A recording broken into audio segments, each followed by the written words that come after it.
Goldman, running back, linebacker, senior.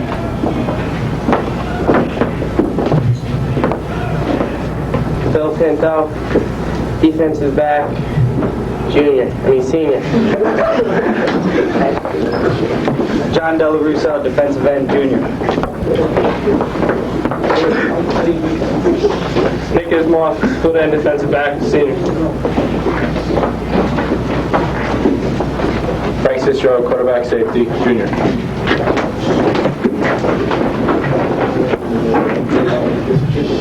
Thomas Quadro, quarterback, defensive back, sophomore.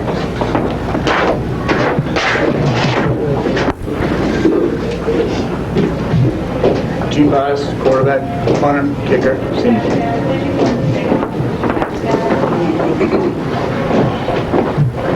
Matt Archer, quarterback, sophomore. Kurt Allen, monster back, junior.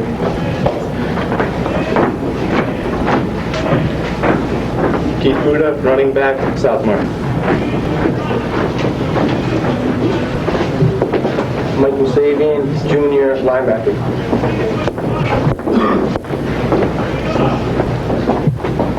Mike Bergertrade, split end, senior.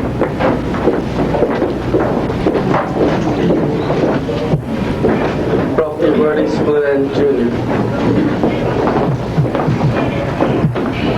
Brian Keating, defensive back, sophomore.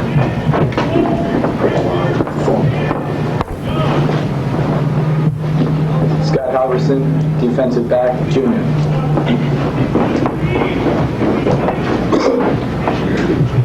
Mike Carroll, guard, sophomore.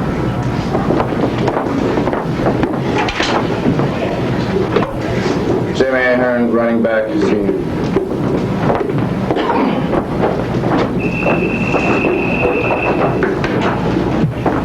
Howie Besser, monster back, sophomore.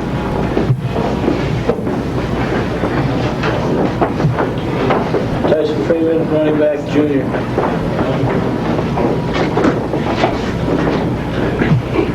Craig Egan, running back, sophomore. The one-loss records of these teams. We'll start with Trumbull. They are 12-0, as we mentioned, undefeated, champions of the Fairfield County Conference, and 3 of their games very early in the season they won in 20 seconds or less in the final quarter. They went 6 shutouts on the year, and in the games against Greenwich, New Canaan, and Wilton, there you see them. Those games were won at the very end of the game. As we move further down the Trumbull schedule, they won the FCAC Conference, Fairfield County Interscholastic Conference, winning the final game on Thanksgiving Day 24-0. Notre Dame, on the other hand, 10-0-1. There you see the one blemish, that 7-7 tie in a vicious hitting game at Quigley Stadium against crosstown rival West Haven. And then moving on in the Notre Dame schedule, they finished the year with a Thanksgiving victory in the Green Bowl game. They also have 4 shutouts, and they've allowed 13 points in their last 4 games. Interestingly enough, Bob, Notre Dame was also scheduled to play a conference championship game in the All-Connecticut Conference. That game to be played at the Fairfield Prep, I believe, was canceled because of field conditions. So that might have been a blessing in disguise. Notre Dame got an additional week of rest before the Hamden game. Jermaine Barnes, number 23 on your right on your screen, and also number 15, Scott Mitchell, back to receive the kick from Gene Vadas. The battle for number 1, and we are underway. Barnes will field it, and then he lets it go out of bounds. Will it be a 5-yard penalty? So we're not underway just quite yet.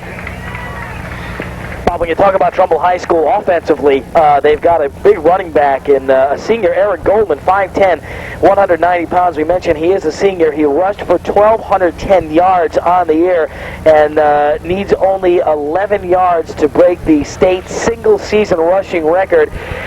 Weight-wise, Bob, we talked about this before we started the broadcast. Both teams pretty even, but in some positions, Trumbull outweighing Notre Dame by a bit. But Notre Dame is known as a very quick team and a team both on offense and defense that is in very good physical shape. 5-yard penalty against Trumbull. Let's introduce the officials. The referee, John McDonald. The umpire, Tim Johnson. The linesman, Jerry Boehm. Field judge is John Farrell. The back judge, Bob Fields. The clock operator is Al Roman. Trumbull wearing the white uniforms, looking very much like the cadets of West Point and Army. Notre Dame wearing the Dan Devine style University of Notre Dame uniforms that came out in the late 70s, the green and gold. Trumbull's Golden Eagles against Notre Dame's Green Knights will try it again and get this game underway. And Vadas squips the ball this time. Mitchell at his 23. And smothered at the 27-yard line. Tackle was made by number 45, Brian Jennings. So Notre Dame on offense. They'll be quarterbacked by Kevin Neville, a 6'3 senior, 205-pounder, player of the year in the New Haven area. The running backs, 32, Dan Parody, 33, Don Martone. The flanker is 5, Chris Farina, split end 83, Alex Davis, and 25, Lou Argentino, the tight end. We'll set the line for you as we go along. Bob, Kevin Neville, if he doesn't see a receiver open, he in no way is shy enough to, in no way will shy away from carrying the ball, I should say. Very mobile. Chris Farina going in motion and a penalty on the play right off the bat. So we haven't even gotten a playoff in this game. We've had 2 penalties already. This could be a idea of things to come. Offsides against Trumbull. Well, Bob, you've got to imagine that both teams probably very tight on both sides. It's going to be that way for the first couple of minutes. And besides this being a state title game, of which there are several in Connecticut with the classes, this is pretty much the state championship game, as you touched on. These are pretty much the only 2 teams that are going to battle for that mythical, quote-unquote, #1 spot. Many people have called this the Nutmeg Bay State Super Bowl, rather, or the Connecticut version of the Fiesta Bowl. 1st and 5 for Notre Dame at the 32-yard line. Chris Farina in motion. Handoff to Martone, who slips just a little bit and is brought down for a gain of maybe 1 by Eric Goldman, the linebacker, and also by number 66, nose guard Vin DeCenzo. Let's set the Trumbull defense for you. Left end 82, Mark Allen, 61, Joe Fita, the tackle. DeCenzo is the nose guard. There you see Kevin Campfield, 77, John Delarusso, the right end. The linebackers are Goldman and Sean Meehan, 83, who got a start in this game. The defensive secondary, Nick Ismailoff, number 11, 44, Bill Pinto, 20, Kurt Island, and 12, Frank Cicero. 2nd and 4 for Notre Dame at the 33-yard line. Again, Farina in motion. And again, a penalty. 3 penalties on just 1 play so far in this game, and it looks like it'll go against the Green Knights this time. It is illegal procedure against Notre Dame. I believe somebody on that offensive line, Bob, pull back just a little quickly. We should talk about the field conditions we have here today at Kennedy Stadium in Bridgeport. Good day for football, sunny with a good stiff breeze blowing. In fact, it's going to be a little tough for the receivers, but on the field itself, it looks like the field has not recovered from the midweek heavy rains we had. And between the 35-yard lines here and between the hash marks, you have a very muddy area, although the sidelines, at least on the field, are in decent shape. 2nd and 9 this time from the 28. Parody, first back through, got about 4. Kevin Campfield on the stop for Trumbull, along with number 83, Sean Meehan, the linebacker. So it'll be 3rd, and we'll call it 6 from the 32.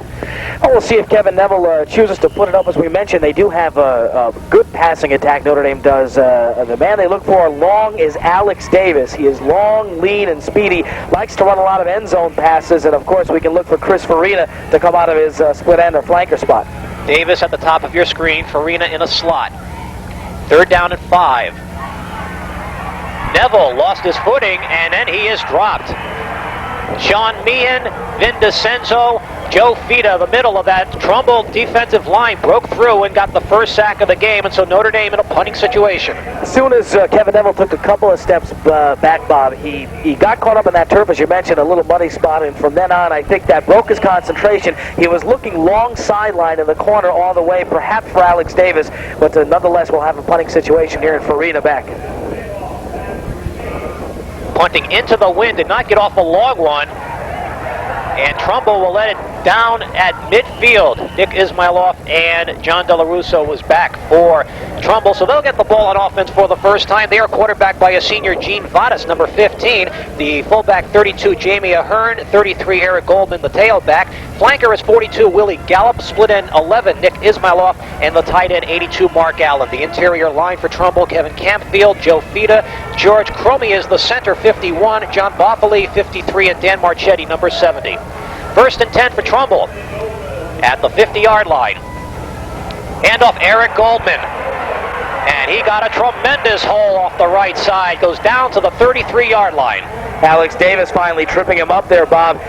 Talking about the Notre Dame defense, a defense that limited a good Hamden High rushing team on Thanksgiving Day to, I believe it was less than 20 yards rushing throughout the whole game, although they were able to throw against the Green Knights, but Trumbull getting a good chunk on that first play for a first down. 1st and 10 from the Notre Dame 33-yard line.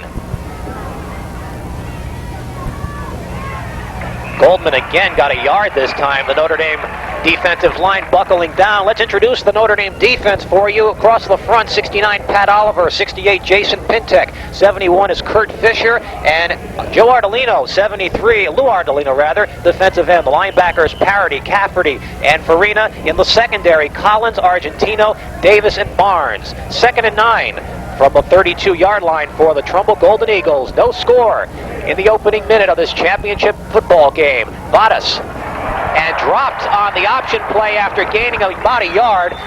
Pat Oliver, the defensive end, tripping Vadas up, and it'll be 3rd and long. That's something tough to do against the Green Knights, Bob, is run laterally. You and I attended the Thanksgiving Day game, and we saw that. They are not that big, as I mentioned, up front defensively or in the linebacking spot, but they are awfully strong and awfully quick, and you saw the entire left side of that Notre Dame defensive front and the linebackers react and move to that play almost on the snap of the ball. Great anticipation defensively.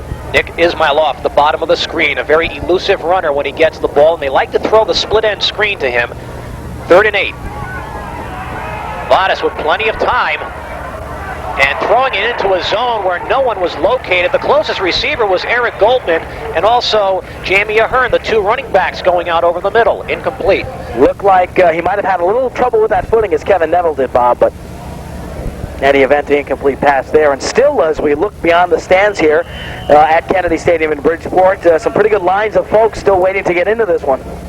Very much long-awaited matchup, number 1 and number 2 for the CIAC Double L Championship and the number 1 spot in most of the coaches' polls. There's Coach Jerry McDougal across the way. 21 years the head coach here at Trumbull High School, 18 of them winning seasons. It's 4th and 8. Trumbull will go for it. Vadas has the time for the tight end, Mark Allen, bouncing off people left and right and down to the 7-yard line. Mark Allen is a big fella. He's just a junior, 6'2", 221-pound junior. Last year he caught the game-winning pass in overtime against Glastonbury, and he just bounces off people like Mark Bavaro. That was 3rd and 4th effort right there, Bob. The initial hit was just a bit beyond the first down stride there, so he would have had the first down at the marker from where I can see it here, but just a great effort to pick up at least an additional 10 to 12 yards as we can figure it. So Notre Dame will have to stiffen up here as a 1st and goal for Trumbull. At the 7-yard line. Power eye backfield this time. Goldman is tripped up at the 4. 6:47 remaining in the first quarter. No score in this championship game. Trumbull threatening, though. Ball just inside the 5. Bob, I noticed also on that last play, on the good completion for Trumbull, not only are the passers going to have problems, but the sloppy field also means tough traction going for the front defensive 4, or 3 as you have it, and the linebackers. Grounds crew putting fresh sod on the field early this morning to try to cover up the muddy spots. Fumble the football. Vadas to the goal line. Touchdown, Trumbull. Very heady play, Bob, by Vadas as he fumbled the football, saw the gap, and just said, listen, I've got nothing else to do here. Let me pick it up and give it a shot. And I think some of the Notre Dame defenders in that secondary might have let up for just a split second, and it's a 6-0 Trumbull lead.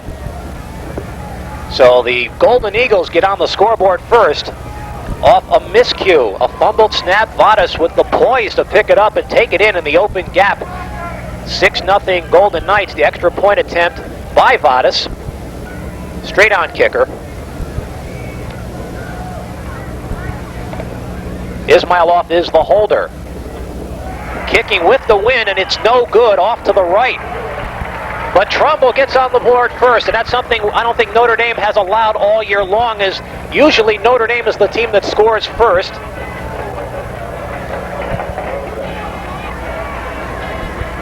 And they have only allowed 27 points in the first half all year long, although you brought to mind the West Haven game just a minute ago in the 7-7 tie. West Haven with a bomb on the first play of the game.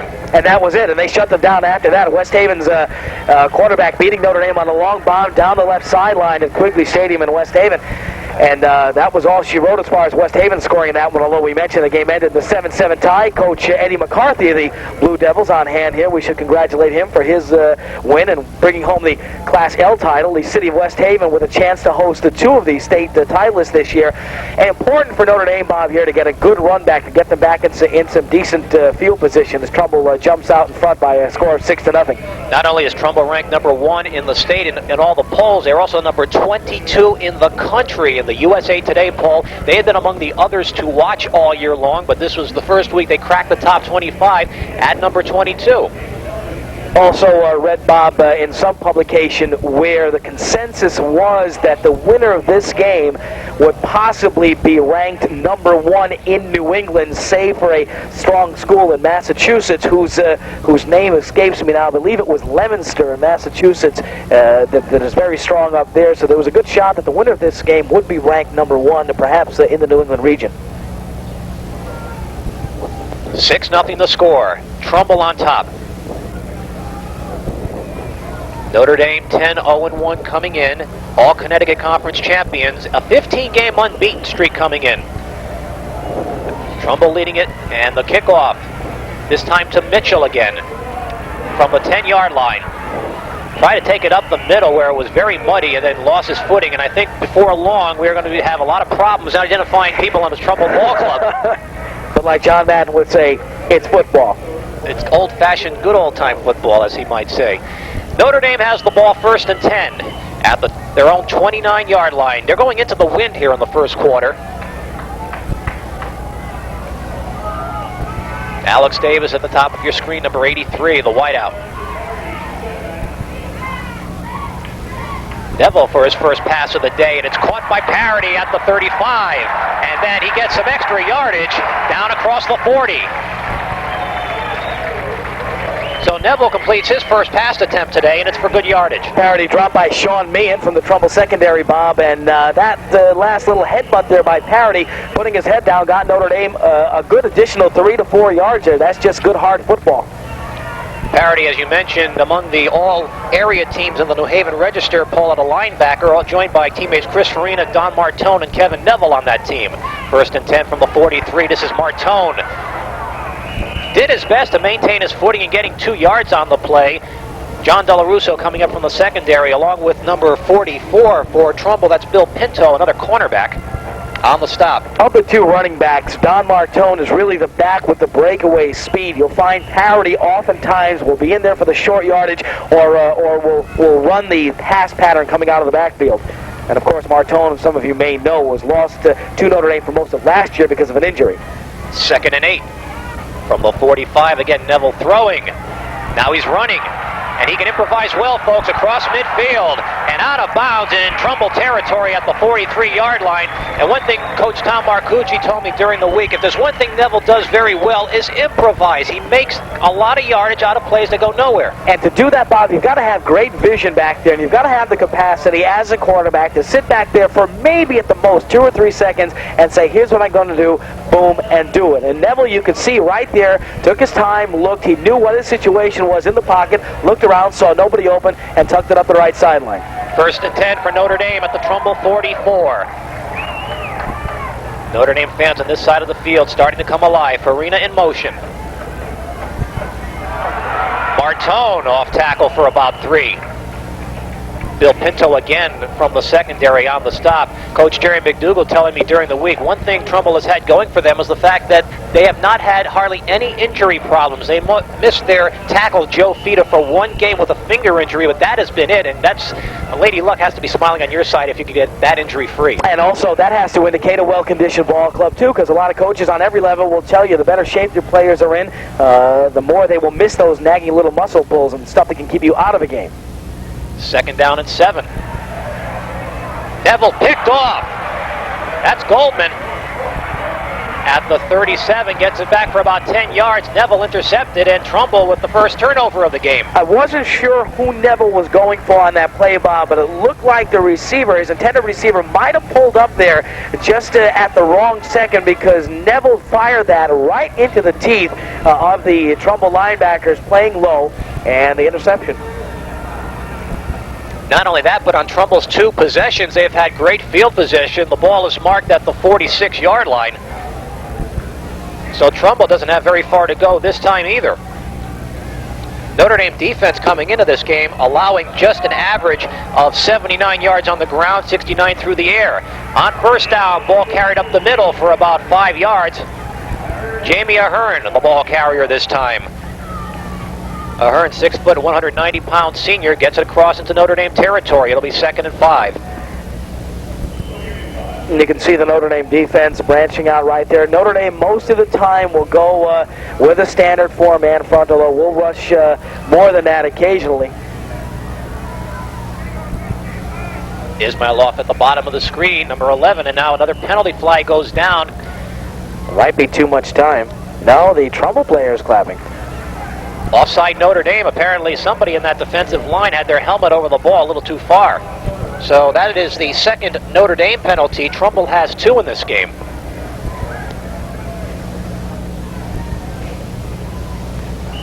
So momentum here definitely with Trumbull here in the early going. Once again, the only scoring so far with 6:20 left in this first quarter. Trumbull's quarterback, Gene Vedas, took it over from about the 4-yard line on a play that was actually a broken play, but he saw the gap, picked it up, and just tucked it in. And there you see a discussion now at the center of the field. We will have a spotting of the ball. A measurement to determine whether or not the penalty yardage is good enough for a first down before Trumbull decides what to do with the penalty. Apparently they will take it, and it will get just inches to go for the next first down. So offside the call against Notre Dame. It has been all Trumbull thus far with 3:16 to go in the first quarter here at Kennedy Stadium in Bridgeport. Bob Mortale with Paul Baselli, Greater New Haven Football 86. A game that needs very little build-up. Number 1 and number 2 for all the marbles in Connecticut high school football for 1986. Second and inches. Vadas handing off to Ahern this time, and he is just racked up by parity, but the momentum is enough for the first down. A gain of only 1, but he only needed about an inch. Trumbull, Bob, offensively, you can see one of those clubs that likes to run their handoffs and their pitches very close to the offensive line. Another club that does that comes to mind are the Tigers of Hand of Madison, Larry Ciotti's club out there, liking to do that, where they will hand off very close to the line, gives you a running back if he's got good speed, or if he's a big guy, a little extra step or step and a half to get his momentum. Of course, what you risk there is the chance of a defensive lineman causing a fumble. First and 10 for Trumbull. Ahern again, and he's tripped up off tackle, number 72, Lou Ardolino, making the stop for the Green Knights. Ardolino, a junior, 6 foot, 205-pounder. Trumbull offensive line, Bob, doing a good job so far, keeping the Knights boxed up defensively. With the only really shining play defensively for Notre Dame was a play on the early Trumbull drive where they stopped Goldman taking a pitch around the right side. It was good defensive pursuit, but other than that, Trumbull's line doing a good job so far. And weight-wise, there are a couple of discrepancies we'll talk about in a second. Second down and 8 at the 41. Vadas, the ball fumble on the play, but a penalty flag goes down. The official blowing the whistle before the play even started.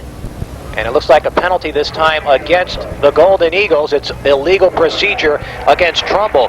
Just before we move along, one other thing. We talked about Eric Goldman earlier needing 11 yards to break the all-time school rushing record. He has 3 carries for 20 yards in this game, and he is now the all-time single-season rushing leader in Trumbull High School history. Unofficially now 1,229 yards on the season. There you see the score. Trumbull 6, Notre Dame nothing. Bob, we talked about the line play. Trumbull's offensive line, the average weight there, just a shade over 212 pounds. Notre Dame's defense up front, just about 184 and a half on average. So when each man is outweighing his opponent defensively by about 30 pounds, that's going to come into play. Second and 13 from the 46. The pass to Ismailoff. Ismailoff gets about 6-7 yards on the play. And it'll bring up third down and about 4. Tough play to defense for Notre Dame here, Bob, on a third and about 4, as you mentioned. Once again, they're in the part of the field which is a bit sloppy. Trumbull can do a number of things here. They can run the ball right side. They've been running the ball mainly right side on Notre Dame, but their quarterback, Gene Vadas, has been looking good on the short route. Third and 4 from the 38. Eric Goldman with the football, and he's over for the first down.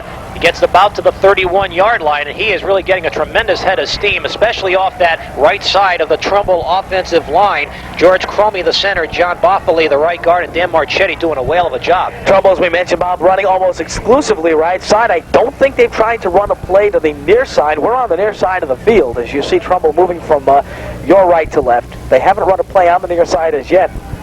That Notre Dame defense just having to dig in on part of the field now, which is a little better, a little drier. From the 32 officially, first and 10. Ahern First back through, crosses to the 29-yard line. Sean Cafferty making the stop for Notre Dame. Trumbull offensively so far, your basic 3 yards in a cloud of dust. Even the play they scored the touchdown on was a pretty basic play. They're not too flashy out there, but so far they have been getting the job done. We might not get another playoff here in the first period. We're down to 15 seconds as we're getting a play shuttled in from the Trumbull sideline. Trumbull shuttles its 2 wide receivers, Willie Gallup, 42, and Sean Fankutch, number 80, with the play from the bench and coach Jerry McDougal. But this one most likely won't go off in time, and there's the whistle. That ends the first quarter here at Kennedy Stadium with the score. Trumbull 6 and Notre Dame nothing. We'll take... Steve Nemchek, running back, sophomore.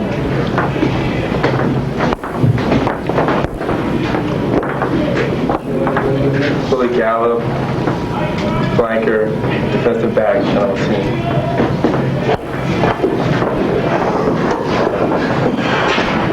Ken Jackson, running back, sophomore.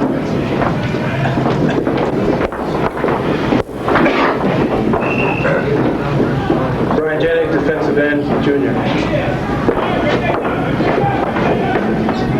Tino Pantonio, sack, sophomore.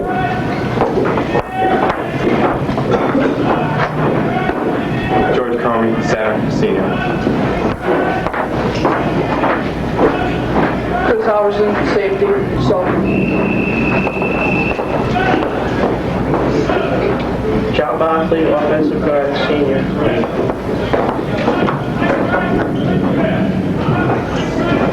Matt Peterson, guard.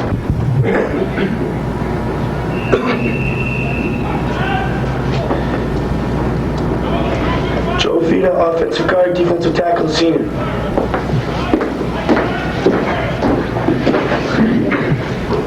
Rob Schwartz, linebacker, sophomore.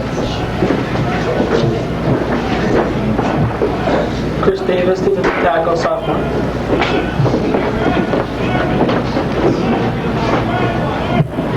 Sean Garnsey, offensive guard, linebacker, sophomore.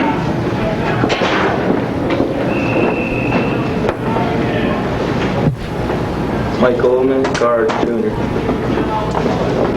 Beat Platt in the Class Double S game, and Immaculate finishes a perfect season, knocking off Derby 24-14. 3rd and 1 for Trumbull at the 23. This is Eric Goldman with a tremendous hole. He got to the 20, should have enough for the first down.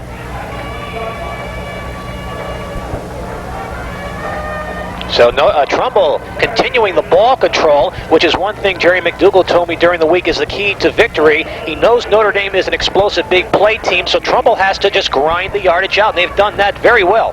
That's the whole thing, Bob. They have done it well. Once again, basic running there, nothing flashy. They basically a misdirection play, almost a trap play inside that last play to get the first down. The entirety of the Trumbull offensive line blocking down to the right, and Goldman taking it left for the first down. 1st and 10 from the Notre Dame 20. Vadas, the pitch out to Goldman, who lost his footing and lost about a yard. Sean Collins, number 36, making the stop, and there's a Notre Dame player down at about the 20, right near the point of the tackle. Can't quite get his number at this angle.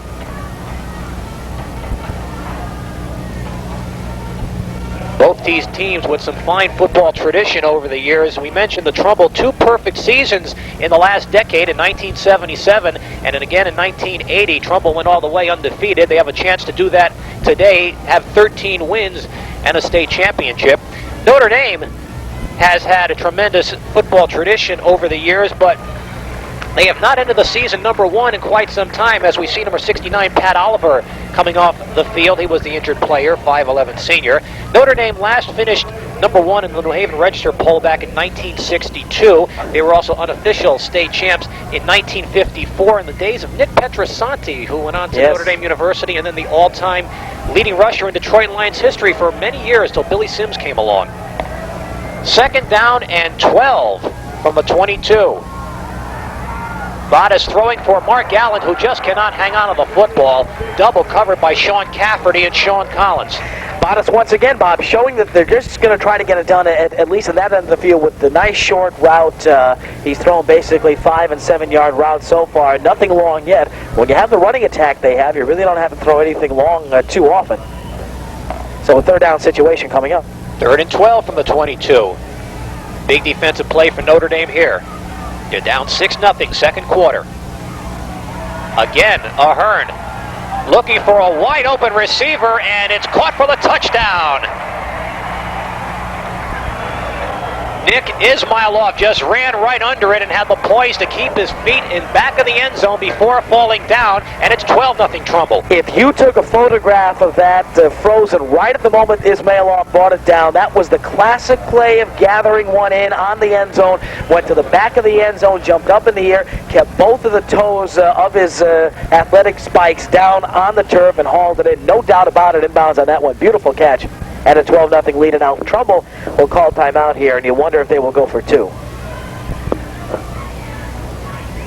So the Trumbull Golden Eagles, there you see them already have a tremendous lead in this game, and you say, well, 12-0 isn't tremendous, but when you consider the field conditions here, I mean, if you've seen the middle of the field today and how muddy it is, it's going to be very difficult to have some long bombs or some big plays happen in this game, and unless Notre Dame can turn things around, they're in for a long afternoon. There's Coach Jerry McDougal again on the sidelines, and the high fives already on the Trumbull sideline. As we have a squadron of gulls that has decided to land here and inspect the field on their own. Notre Dame's huddle there with their assistants out there. Bob, the big play from Notre Dame, if it's going to happen today, and if it doesn't come from the running backs, is going to become from a legitimate long threat they have in Alex Davis. Now, as we mentioned previously, the sideline areas of the field are the best areas on the field right now. That the center of the field is getting pretty well chewed up. Now you see some of the Notre Dame faithful still holding the fort here. 10:04 remaining first half. Trumbull leading at 12-0. Last week against New Canaan in the championship game of the FCAC conference, Ismailov went 83 yards for a touchdown, and a week before that in the semifinal against Brian McMahon, Ismailov ran an interception back for a touchdown. 2-point conversion attempt by Trumbull, and the snap is fumbled, so that goes by the boards, and a break for Notre Dame there. Nonetheless, though, Trumbull comes back with the touchdown and ate up a lot of time. In fact, I think Notre Dame has had about 4 or 5 offensive plays in a quarter and 2 minutes of the second quarter. And there you see it, Trumbull #1 in the state, leading Notre Dame #2 in the state by the score of 12-0. Bob Mortale with Paul Baselli on Greater New Haven Football 86.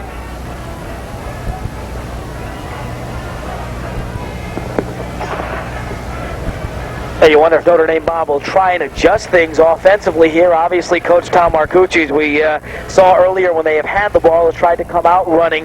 Kevin Neville has only attempted a couple of tosses, one of those ending in the interception. So you wonder if they'll be coming out here after they get the ball, throwing, and they really have to come out with a better field position here. A lot of people in the New Haven area talked about strength of schedule of these two teams, and in adding up the won-loss records of the two teams' opponents, Trumbull's won 49, lost 52. That's about 48%. Notre Dame's, on the other hand, won 58, lost 51, tied for 53%. But so far today, it's been all Trumbull. Trumbull outscoring their opposition 278-79, coming in. Notre Dame 310-67. Kickoff to Notre Dame, and Jermaine Barnes fields it, and really doesn't do that much better. He is dropped by number 20. That's check that. That's Kurt Island who made the stop along with Bill Pinto. So Notre Dame will try to mount some offense here in the second quarter. They'll have the ball at the 32-yard line. Just under 10 minutes remaining in the first half. CIAC football, Double L championship game from Kennedy Stadium in Bridgeport.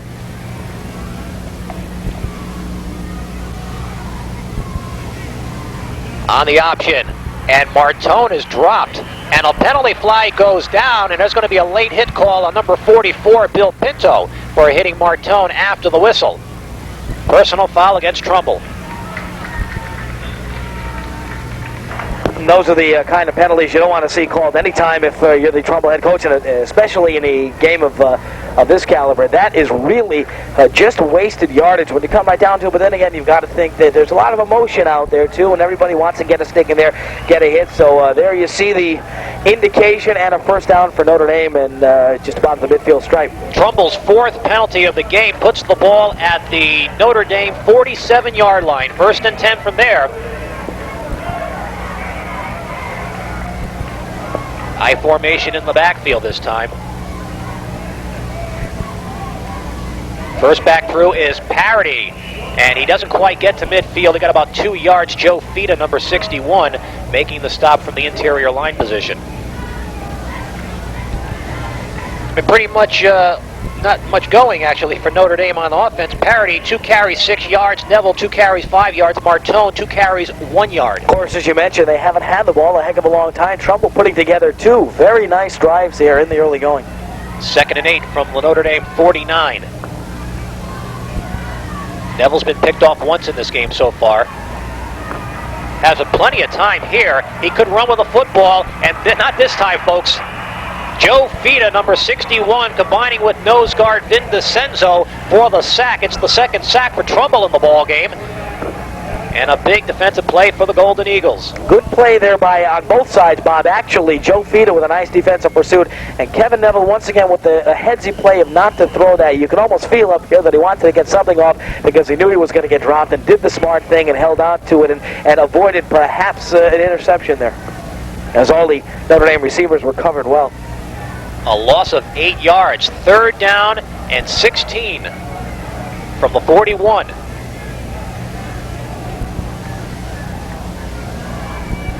In motion is Martone.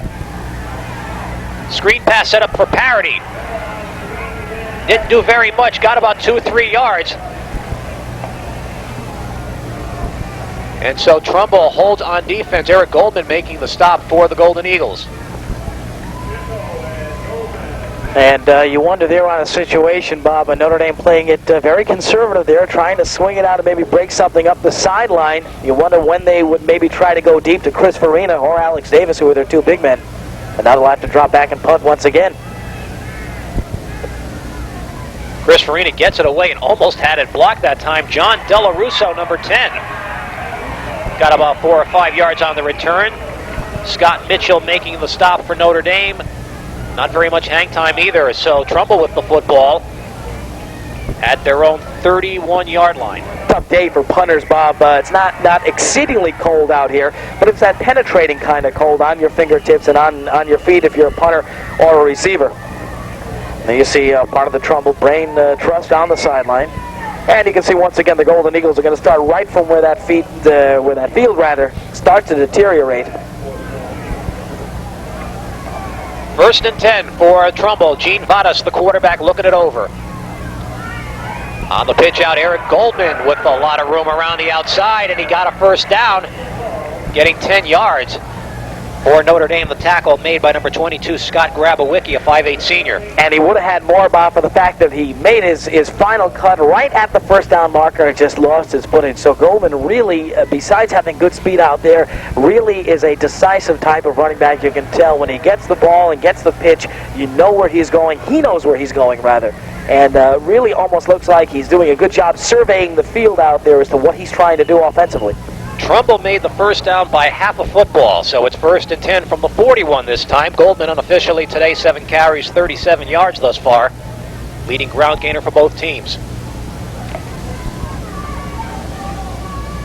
This time the call goes to Ahern, and he busts a tackle or 2 and loses the football. And the officials have not made the indication. There it is, Notre Dame football.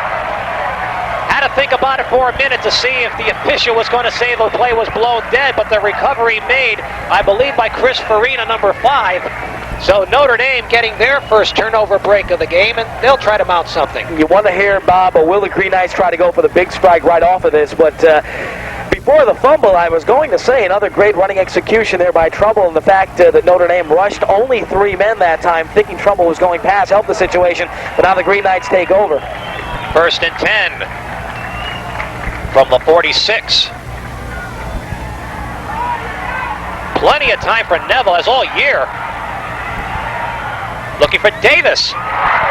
The catch is made at the 37-yard line. 1st down, a tremendous grab by Alex Davis, who was horizontal to the ground. That's what I had mentioned earlier, Bob. That's what Notre Dame's going to have to do to get back in this game offensively. They've got receivers like Chris Farina and Alex Davis who can really work a secondary, stretch it to the limits, make the defender commit himself, and then make the good reception. and they went to the part of the field that was relatively dry, and they were able to make their cuts, so a good completion there from Neville to Alex Davis. 1st and 10 at the 37. In Trumbull territory this time. That's Martone in motion. Again, Neville with a lot of time, and he's looking long. And incomplete, overthrowing Martone that time. The coverage by number 20, Kurt Island, and a lot of fans on the Trumbull side of the field looking for an interference call, but will not get it. Yeah, that really, if you were going to call interference, could have gone both ways. There was a pretty good amount of contact before the, as the ball was in the air, rather, but you can basically see that both players looking right at the ball, not playing the body, playing the ball, trying to hit Martone there out of the backfield. Now you see the Notre Dame sideline. Coach Tom Marcucci with a record of 40, 12, and 5 in his 5 years as a head coach thus far. 2nd and 10 for his Green Knights. Martone, and he lost his footing as he made his cut. He got about a yard on that one. Tell you, it is no matter what kind of spikes you're wearing down there, Bob. You and I were both down on the field before the game, and it is very tricky down there to make any sort of maneuvering. I don't even think golf spikes have worked out there today. Not a lot of available fields in good condition with a stadium this size. This stadium holds about 15,000 people, but the colleges this year in Connecticut not really into participating this year in the playoffs for various reasons, so Kennedy Stadium among those chosen to host a game. 3rd and 9 for Notre Dame. Again, looking long for Davis. Out of bounds at the 9-yard line, 1st and goal. Once again, what we talked about all day is what Notre Dame's going to have to do is stretch out the Trumbull defense. It looks like the Notre Dame receivers can have their way with the Trumbull defensive secondary if they know what they're doing, especially on those long routes. And Kevin Neville, Bob, we saw why he is so highly regarded. He just stepped back in the pocket very coolly, very calmly, made the pump fake first, like here it comes, baby, and just lofted it up there with the reception. Alex Davis, the big man on this drive now for Notre Dame. Green Knights have it 1st and goal inside the 9-yard line. Martone across the 5 to the 2. Frank Cicero, the center fielder for this secondary, along with Pinto making the stop, and the Notre Dame offensive line has come alive on this drive, not only in run blocking, but in pass protection. Amazing what a couple of good games will do to an offensive line, almost like flipping a switch, and you get that in every level of football, from midgets all the way on up to the pros. And the fans here on our side of the field now really getting into the momentum here. 4:17 to go, 2nd quarter, 12-0 Trumbull. Straight T backfield, Martone again, and he is going to be dropped for a loss of 3.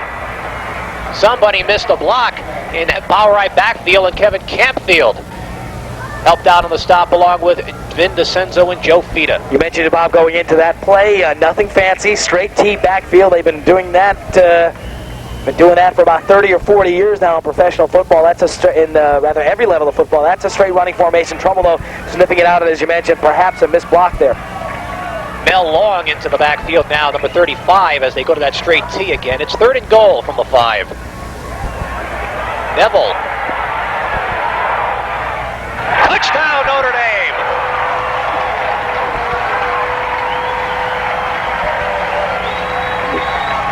Lou Argentino, the tight end, and Neville had a good option. He had one Trumbull receiver, a defender back there. Neville could have taken it himself, or he threw to the wide open receiver, and it's 12-6. Exactly, Bobby. Hit it right on the head for the Trumbull defender. I'm caught between a rock and a hard place. Do I commit on Neville? And as soon as he did, Neville saw Argentino and tossed the touchdown pass, so it's now 12-6.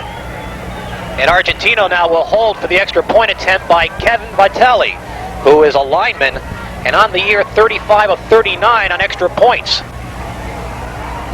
And a penalty flag goes down right at the snap. Apparently encroachment will be the call against Trumbull. So here's where the 2 missed PATs on the part of the Golden Eagles will come in handy, depending on what Vitelli can do here. Ken Vitelli, I believe, Bob, coming in was something on the order, and there you see the indication, something on the order of 16 of 19 on the year on point after touchdown kicks. Offsides the call against Trumbull. So now let's see if Notre Dame decides with the ball half the distance to the goal line to perhaps go for 2. Vitelli, though, still in there. Let me correct myself, 35 of 39 on the year. And he does have 1 field goal this year. That field goal, a 24-yarder. From the 9-yard line, he'll try it. And we got an encroachment call again. This time Nick Ismailoff making it pretty obvious.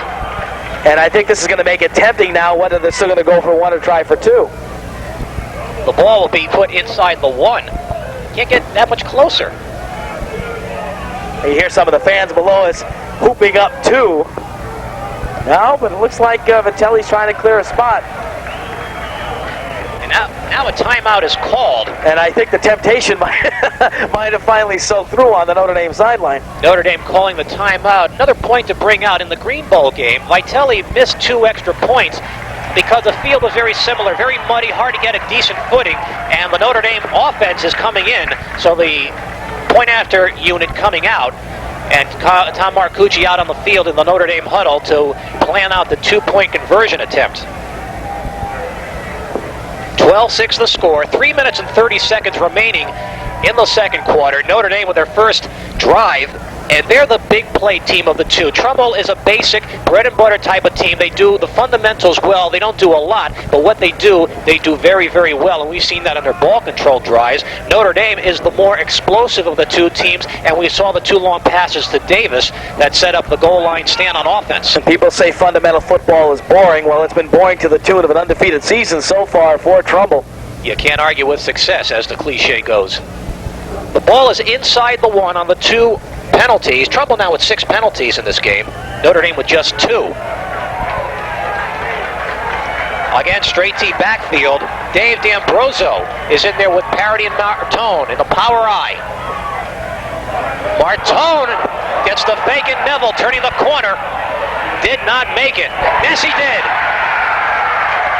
Referee looked at it for a split second and delayed the indication, but Neville just got in around the post. What he did, Bob, is he saw he was going to get cut down. He positioned his body so when he did get cut down, he broke the plane of that corner with the football. So a big play there. And I tell you, I was faked out on that handoff too. Martone doing a heck of a job there, making like he did get the handoff. And I thought, like you did for a split second, that he was stuck and dropped immediately. You can see that enthusiasm on the Notre Dame bench. They have come back now, and we got ourselves a ball game. 12-8 the score. Notre Dame trailing Trumbull by just 4. 2-point conversion attempt by the New Haven Area Player of the Year, Kevin Neville. 6'3", 205-pound senior who brought the Green Knights to their first touchdown and then made the conversion.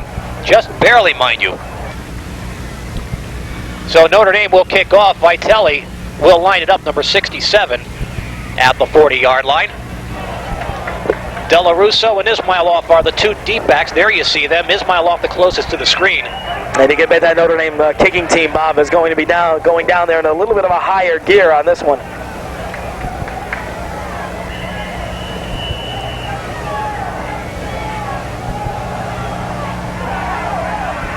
Line drive to Della Russo at the 20.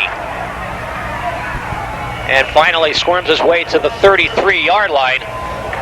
Number 45, Dave D'Ambrosio on the stop for Notre Dame. So Trumbull now with the football. 3 minutes, 24 seconds remaining in the first half. A reminder, we only play 12-minute quarters here in high school football. And there is an overtime procedure should this game remain in a tie. We will explain that as we move along should the conditions warrant it. Hopefully it will be simpler to understand than the American Hockey League shootout, which is also something to behold. Goldman and Ahern, still the backs behind Gene Vadas. 1st and 10 for Trumbull. Goldman. Sean Cafferty and Pat Oliver bringing Goldman down after a gain of about 5. Cafferty and Oliver also with the hands in there trying to strip Goldman of that football. Notre Dame, of course, will be looking for the turnover now, especially that they're well back into this at 12-8. And the clock running, as you mentioned, under 3 minutes as the Trumbull High Band is assembling in the end zone to our left. At the 38, they mark it a 4-yard gain, so we'll call it 2nd and 6. Trumbull not in a hurry.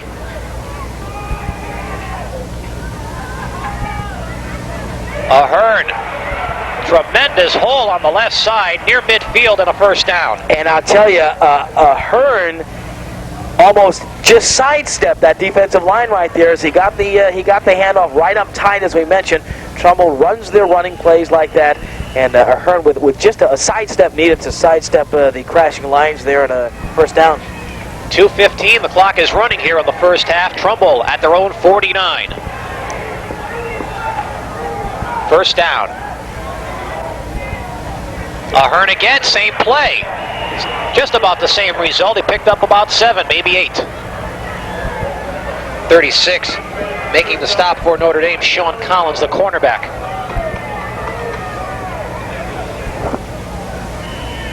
Eight-yard gain for Ahern, who now has 5 carries, 27 yards unofficially. It's 2nd and 2, and it's 1:40 remaining in the second quarter. Same play a third time, and this time Ahern crosses the marker for the first down. And the clock stops with 1:31 remaining. You would think in this kind of a situation, a team would have to go to the air to move it down the field in the 2-minute drill, but Trumbull picking up 7, 8, 10 yards a pop here on Notre Dame. So it seems that Notre Dame touchdown, Bob, has not slowed them down any. Ball at the 38. The fake to Ahern, the pass from Mark Allen, the tight end, who does a tremendous juggling act to haul that pass in.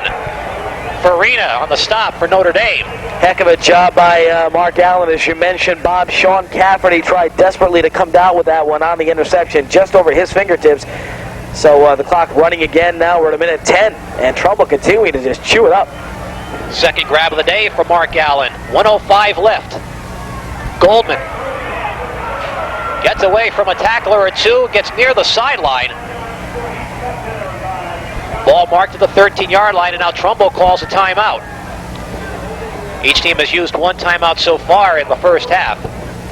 The clock is stopped with 55 seconds remaining, but tremendous job by the Trumbull offensive line. 3 plays in a row. Ahern got the big hole on the left side, and that time Goldman evaded Pat Oliver, the defensive end, and got 7 yards. In the end zone, nose guard, senior.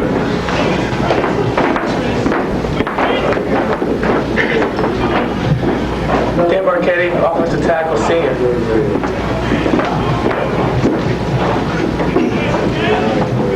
Tom K, center, junior.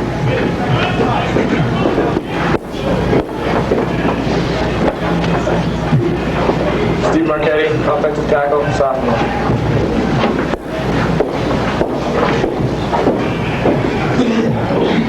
Mike Santos, defensive tackle, senior.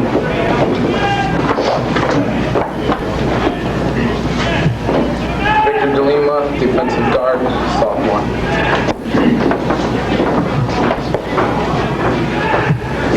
Ken Falzone, tackle, sophomore.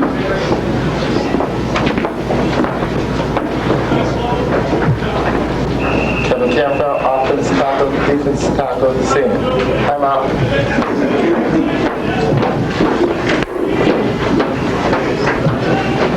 Max Berkowitz, tackle, junior.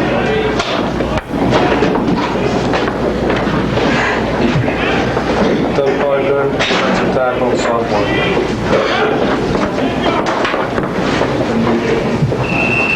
Sean Fancook, flanker, senior.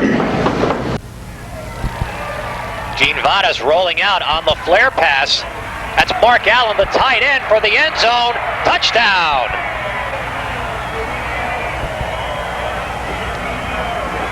Mark Allen is the big money receiver for Trumbull. He won the championship a year ago with a pass reception in the end zone to beat Glastonbury in overtime, and this time he takes the screen pass for the 13-yard touchdown, and Trumbull has come right back. They now lead 18-8.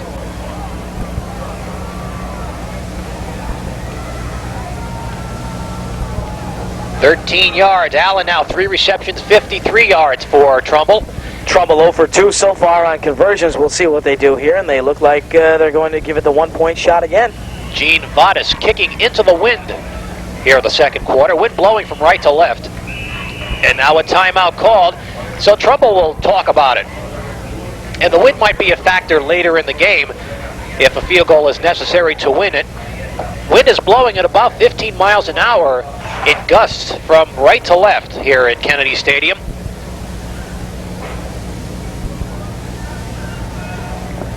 In the game against Brian McMahon in the playoffs, Vadas kicked a 40-yard field goal, which looked a lot like a kickoff. It was a low-line drive shot, no spin practically, but made it with about 15 yards to spare. That's all that counts.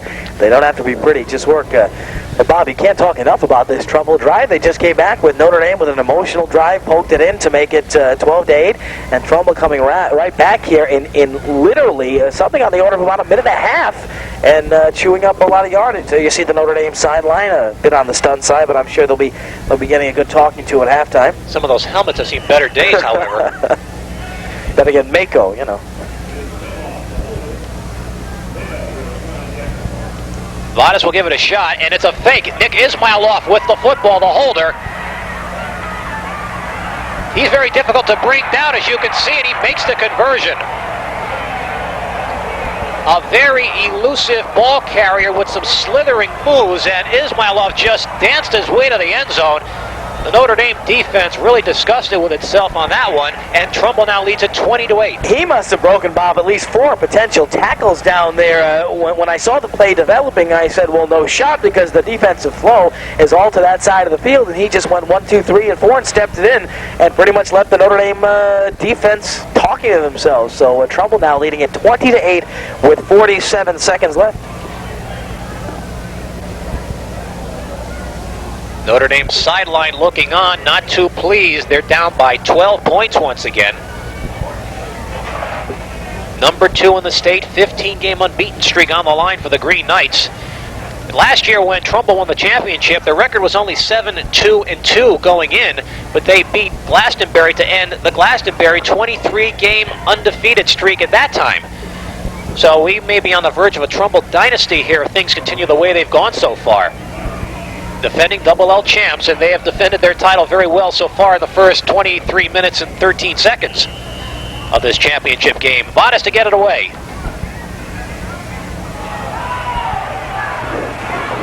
It's Martone having some trouble in the middle of the field and slips to the 35. Well, with 41 seconds to go here, Bob, and Notre Dame with the ball at about their own 35. You can't put their offense to sleep just yet here in the first half.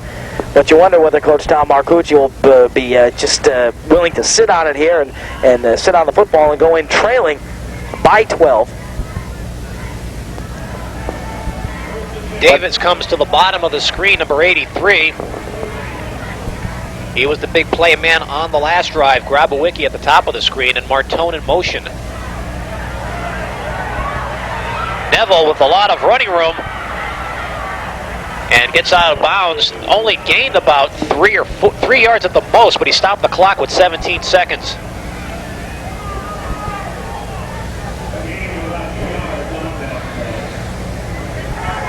Again, Neville is at his best when he improvises, but he only improvised for 2 yards on that attempt. And his rushing stats so far, unofficially now, 5 carries, 0 yards. Sounds like Joe Morris the other day against the 49ers. Really? At the 37 this time, 2nd and 8.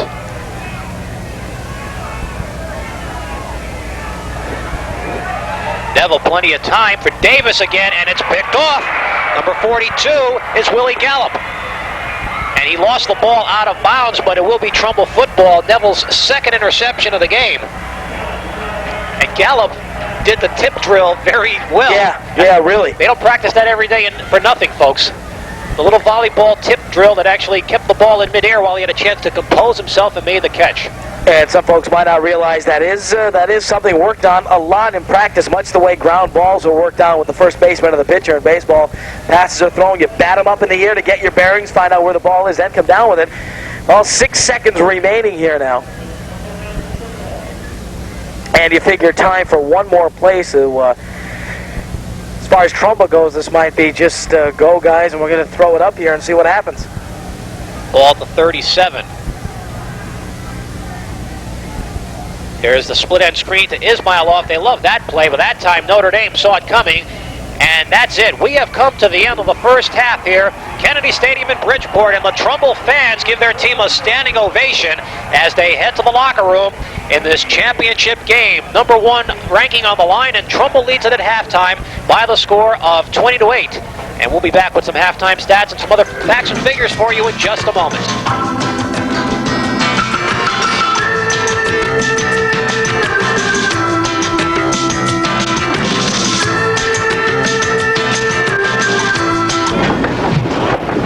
Steven check.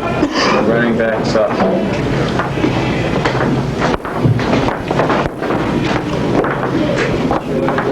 Billy Gallo, flanker, defensive back on the team.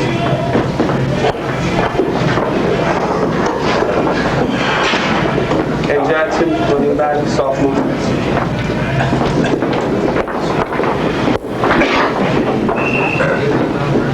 Brian Jennings, defensive end, junior. Tino Montoya, second sophomore.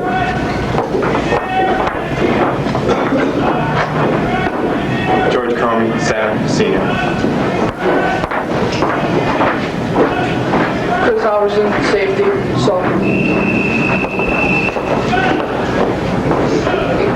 John Mosley, offensive guard, senior.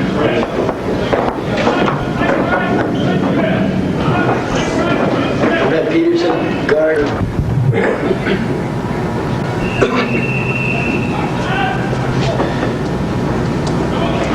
Joe Vita, offensive guard, defensive tackle, senior.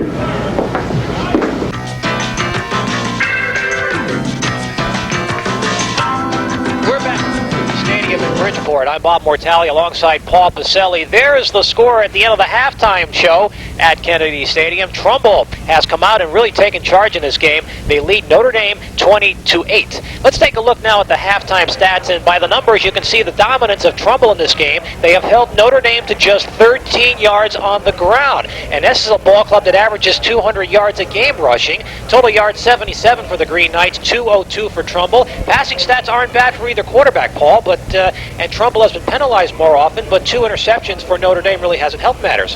No, and just the way that Trumbull has controlled the ball, Bob, out there has been amazing. And still, we say once again that last drive was just executed magnificently. After Notre Dame came down, they got the touchdown pass, and they closed the gap to 12-8. Trumbull came back, and then boom, and just chewed up some yardage on the field. There are district league standings of our 5 area high schools. West Haven went all the way, won the Class L championship last night against Hall High School of West Hartford. They finished the year undefeated. Hamden almost had a shot at a double L playoff spot. They finished the year 7-3. Last year's defending champs Hill House finished the year 6-3, and the '84 Class L champs Wilbur Cross, the only area team under 500. And you mentioned Notre Dame, undefeated in the All-Connecticut Conference. And in the top 10 poll compiled by the New Haven Register, you'll see the 1-2 matchup again. Trumbull number 1, Notre Dame number 2, West Haven number 3 in the poll. If Notre Dame should lose this game today, West Haven will probably finish the year number 2 in that poll. Hall of Hartford number 4, Platt of Meriden number 5, and the number 14 team on the poll was Hamlin High School. Bob, a quick rundown of the scoring. Trumbull took a 6-0 lead in the first period with 6 minutes and 20 seconds left as Vadas took it from his quarterback position, fumbled the ball just slightly, picked it up though, ran it in. It was 6-0. The kick was no good. Trumbull made it 12-0 with 10:04 remaining in the second period as Vadas tossed a nice 21-yard pass in the corner of the end zone to Ismailov, and Ismailov made a beautiful grab in the corner of the end zone to haul it in. 12-0 Trumbull. Notre Dame came back, a nice drive after that. Kevin Neville hitting Lou Argentino with a 5-yard touchdown pass. 3:30 remaining first half to make it 12-6. 2-point conversion made it 12-8, and Trumbull with a big drive toward the end of the first half to make it 20-8. Ken Vitale to kick off for Notre Dame to start the third quarter. Eric Goldman at the 22. And he gets across the 30 to just about the 34-yard line. So Trumbull ending the first half with an interception and the touchdown to Mark Allen late in the first half. And they get the ball 1st and 10 as we start the second half. Gene Vadas, the quarterback, 7 of 9 passing for 98 yards in that first half. Eric Goldman led rushing, 8 carries, 50 yards. Jamie Ahern not too far behind, 8 carries, 49 yards. And Vadas was 2 of 5 on the ground. Be interesting to see, Bob, whether Notre Dame tries to make any defensive adjustments as we start the second half. 1st and 10 from the 34-yard line. First back through is Ahern. And boy, is he through. From the 34 to the 48. 14 yards on the very first play of the third quarter, so Trumbull is picking up where it left off, apparently. The only adjustment there, Bob, was from Trumbull's point of view, a big chunk of yardage, 14 yards, as you mentioned, and just another first down. This is a very important possession here. We neglected to mention in the later half of the first half that Trumbull, because they deferred their option at the beginning of the game, got the ball back here to start the second half. And if they should score here, Notre Dame would be in a large, large hole. 1st and 10 from their own 48-yard line. Trumbull hands it to Golden. Goldman, again, just powering through the Notre Dame defense. Picks up about 15 more yards. Bob, the Trumbull offensive line is doing a great job throughout this game so far of standing the Notre Dame defensive lineman up. What they're doing is when they're standing the lineman up, they're just creating that hole on the left side, and Goldman is having such an easy time of just stepping through that. It's really, from a defensive standpoint, not even funny. I think what Notre Dame's got to do offensively to adjust things here is to try to take those offensive linemen out low and try to start swiping down there to trip up the runners. From the 36, Vadas on the option. And he slides into the 32. Chris Farina making the stop. Last week, Eric Goldman rushed for 132 yards on 22 carries in the championship conference game for Trumbull against New Canaan, a 24-0 victory for Trumbull. 2 touchdowns in that game for Goldman, one of which was a 40-yard interception return for a touchdown. 2nd down 6. From the 32.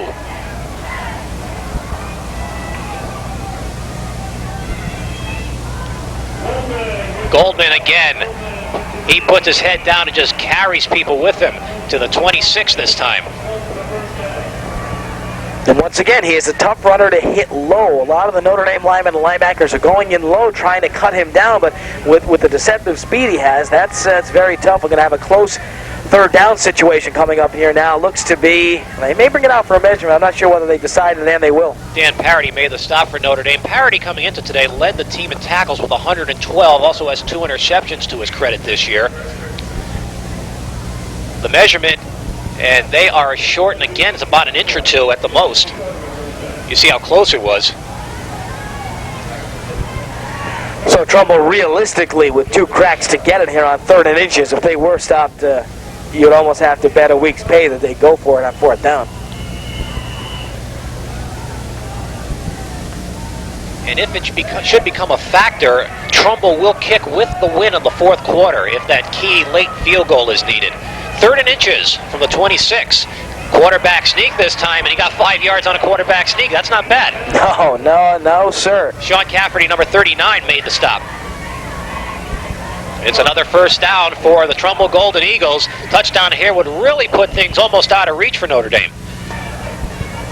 At the 20-yard line this time. Talk about individual efforts here today, Bob, but you can't stress enough the play of that Trumbull offensive line. The average weight there weighing in at well over 200 pounds, and they look like they're having their way with the Green Knights so far. Quick handoff to Goldman. And look, it took 3 or 4 green shirts to bring Goldman down, but it was after he gained about 4 or 5 more yards.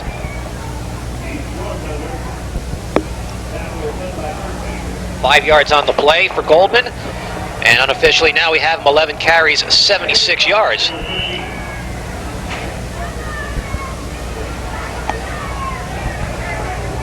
.905 remaining, 3rd quarter. It's Trumbull 20, Notre Dame 8.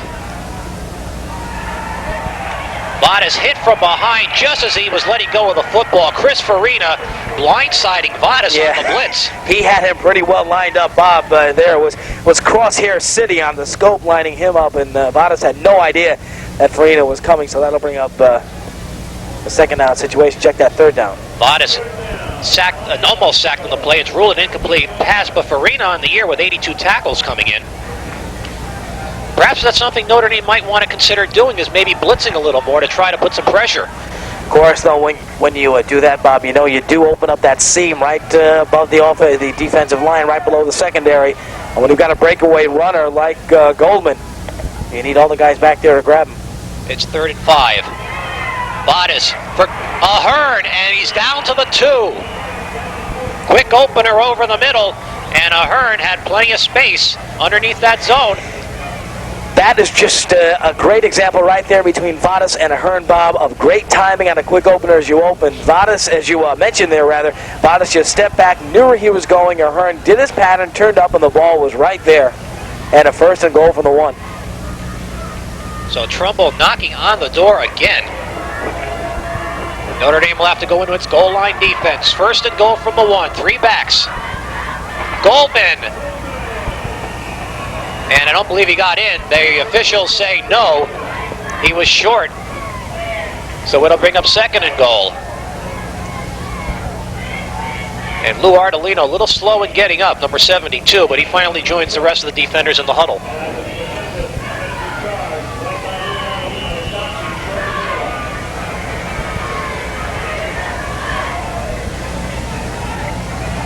Clock is running, 8 minutes remaining, third quarter. Number 1 ranked Trumbull, number 2 ranked Notre Dame, the winner, number 1 champs in the state.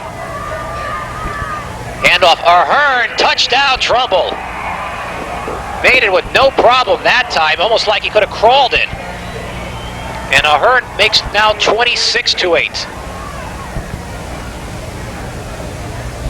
And what's slowly becoming a little bit of irony, Paul, Notre Dame's only championship appearance under Tom Marcucci as head coach, they played on this very field 3 years ago in a miserable afternoon and lost to Greenwich on this muddy field 14-8, and here they're having their problems again. Exact same type of a game, Bob. I was here. I did see it, a field that didn't afford you too much offensively, and still, as they were back then, they, so far today, have had their high-powered offense limited to just 1 touchdown. Vadas with the extra point.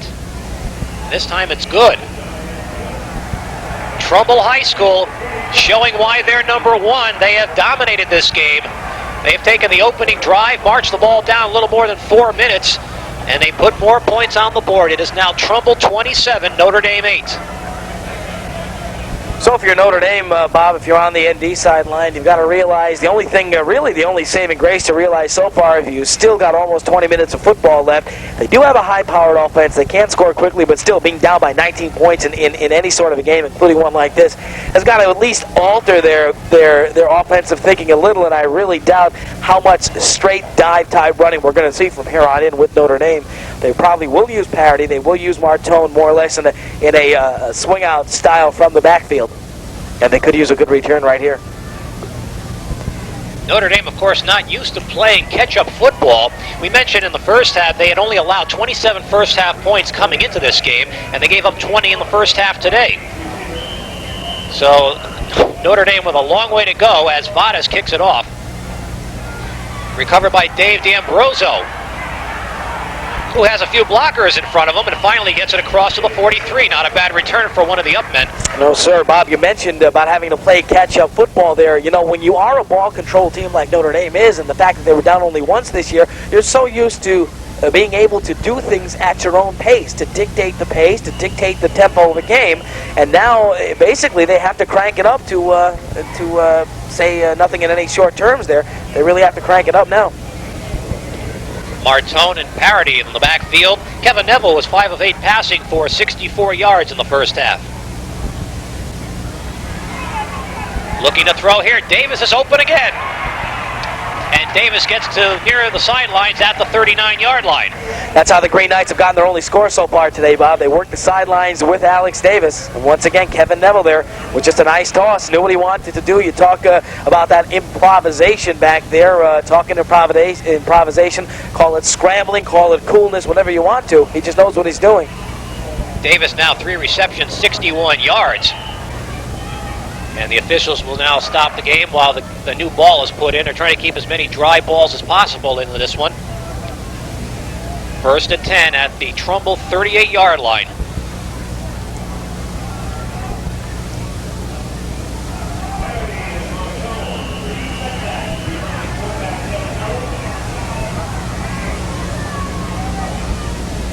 Martone.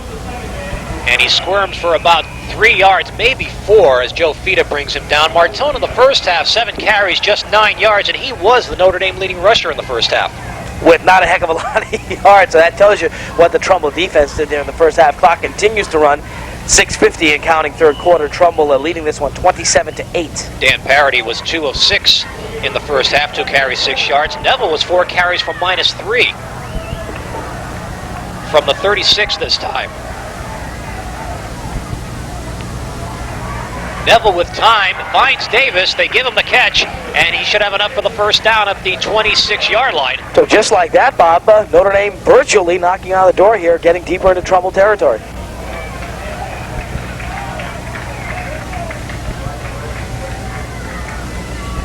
Eight yards on the play. Neville now 7 of 10 for 90 yards.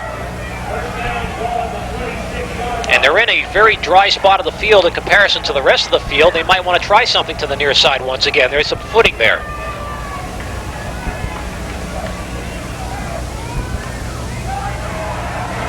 Neville is all day looking into the end zone, and it's caught for a touchdown.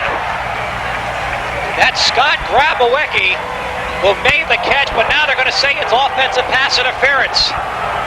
I'll tell you, the official threw the flag, and I initially thought it would be defensive interference. Bobby took the words right out of my mouth. I saw the flag come with the defender having position there, and Grabowicki turning around, siding the ball up all the way, coming down with it, and the Notre Dame sideline, let's take those points off the scoreboard, because the Notre Dame sideline is absolutely livid, and you really have to wonder about that.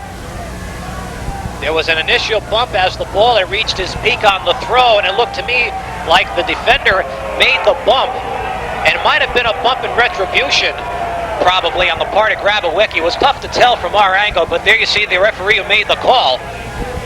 So the penalty goes against Notre Dame. It's just their third penalty of the game, but boy, is it costly. 27-8 the score, 6:03 remaining. It's 2nd and long.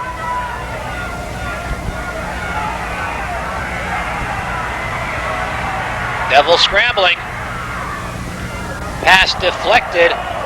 Intended for Argentino that time. Yeah. I think Neville was caught between a rock and a hard place there, Bob. Saw Argentino on the nearest far sideline as he was scrambling, but it's the kind of thing he wanted to float, saying to himself, if I complete it, find him, but if not, I'm not going to put it at belt height where somebody can pick it off.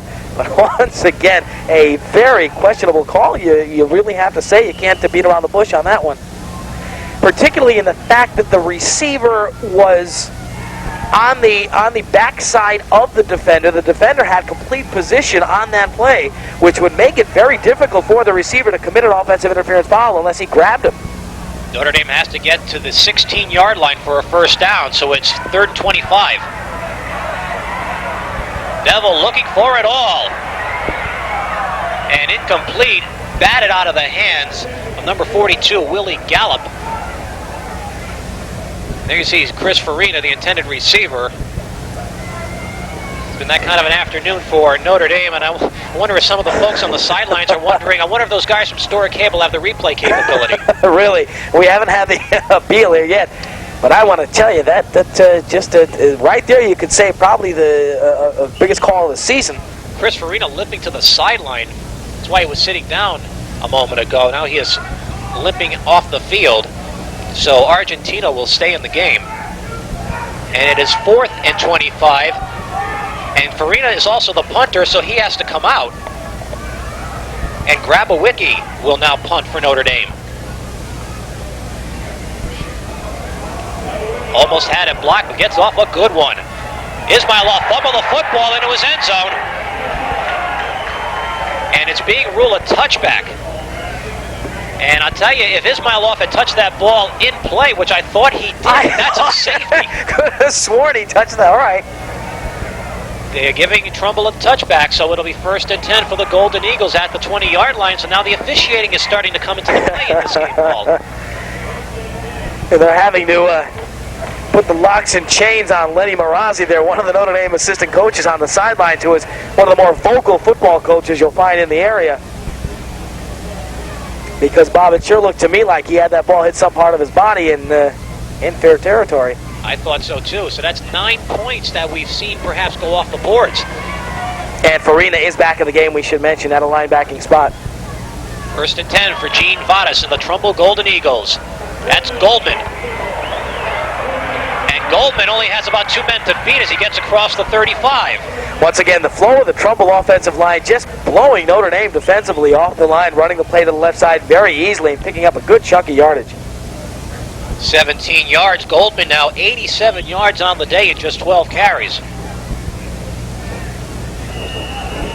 5:24 remaining, third quarter, and Farina having to come out of the game again. Apparently the leg is bothering him too much. And he's been replaced by number 56, Mike Gilhooly.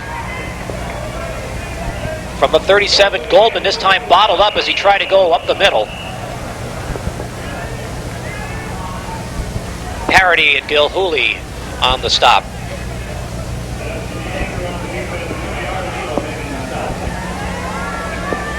Once again, it's a cold day, we should mention, but just a penetrating cold, not severely cold, but kind of cold that does affect running backs and wide receivers. 2nd and 9 now. One of the few times Notre Dame has bottled up Trumbull today, Bob, on a running attack. Temperatures in the 30s, but the wind chill is probably into the low 20s, which does play havoc with receivers, as you mentioned. 4:30 remaining, third quarter. Goldman again. Across the 40 to the 41, and another penalty flag has gone down, and apparently against Notre Dame as the Trumbull fans with a positive reaction there. We've had one late hit in this game already. That was against Trumbull. This one goes against Notre Dame. The 4th Notre Dame penalty. So that obviously a penalty of frustration, Bob, and obviously the defense out there still probably reeling from that call that they saw on the sidelines a few moments ago with the touchdown being called back. Of course, you and I attended a seminar at the beginning of the season about, we spent about 45 minutes talking about the pass interference calls, how they would be called, what's considered a catchable ball or not. In fact, the rule, as I remember it, and correct me on this if I was wrong, is that pretty much anything can go on, but once that ball is released, that's it. And the officials, I believe, consider anything in the air catchable. What the difference is, in the high school level, you don't have the 5-yard bumping rule that you do in the NFL. You cannot hit a receiver. You can hit a receiver all you want until the ball is in the air. And that might have been the basis of the call. 1st and 10 for Trumbull. Pitch out to Jamie Ahern, and a great submarine tackle at the 45-yard line. 83, Alex Davis coming up from the secondary and just nailed him right at the knees. But not to take anything away from Trumbull, Bob. We don't want to sound like we're crying over spilled milk here, because it was an absolutely, so far it's been an absolute offensive exhibition here by Trumbull, that they've just been doing things right every way, running left, running right, short routes, long routes. Just total ground control football at its best. 2nd and 7 from the 40-yard line. This is Goldman again.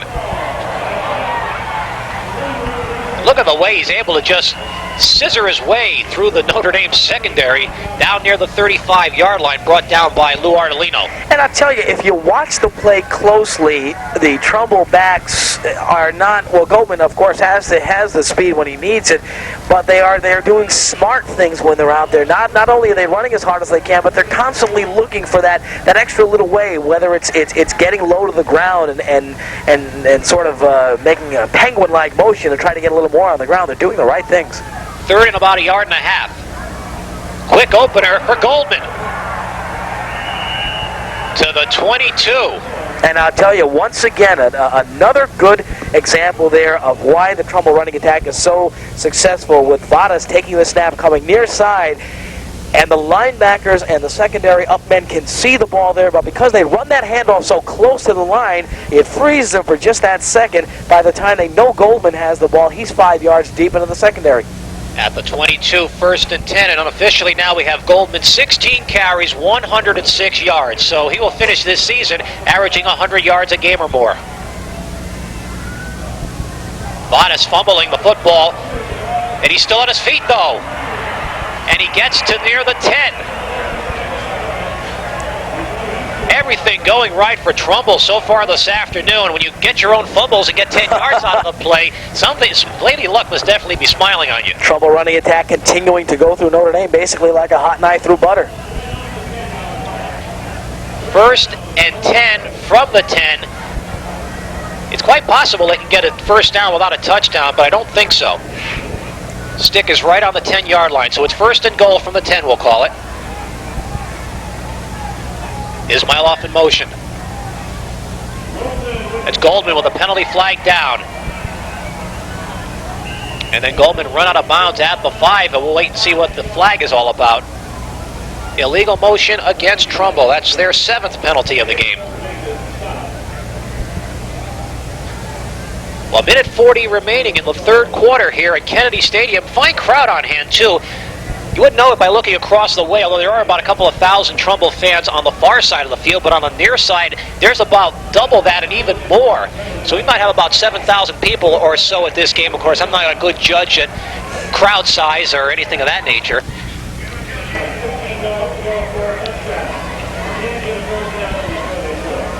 It would be the most attendance at any of the playoff games this year. Last night, West Haven had about 2,000 or 3,000 up at Willowbrook Park in New Britain for the Class L championship game. First and goal from the 15. Again, Ismailoff in motion. On the reverse, Ismailoff back the other way. Gilhooly missed him. And finally, 5 or 6, maybe 7. It might be easier to tell you who didn't tackle him on that play than who did. Because there was every available green shirt. 74 slowing him down was John D'Agostino for Notre Dame. And apparently a flag down. As you see our score 27-8. Dan Parody talking it over with the officials. I believe we're going to have an offensive clip here, Bob. Must have happened just a fraction of a second before the tackle. And now they're giving Parody the options here. And the Notre Dame sideline motioning to bring the play back toward us.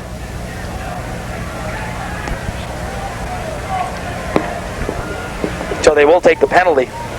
There's our referee, John McDonald, clipping the call as you had it on the head against Trumbull. 8 penalties now for the Golden Eagles, and that puts the ball, here's something you don't hear every day, first and goal from the 30. Of course, with this offense, it won't be difficult. Or it wouldn't be difficult, I should say. Willie Gallup, number 42, going to the top of the screen. Ismailoff on the near side.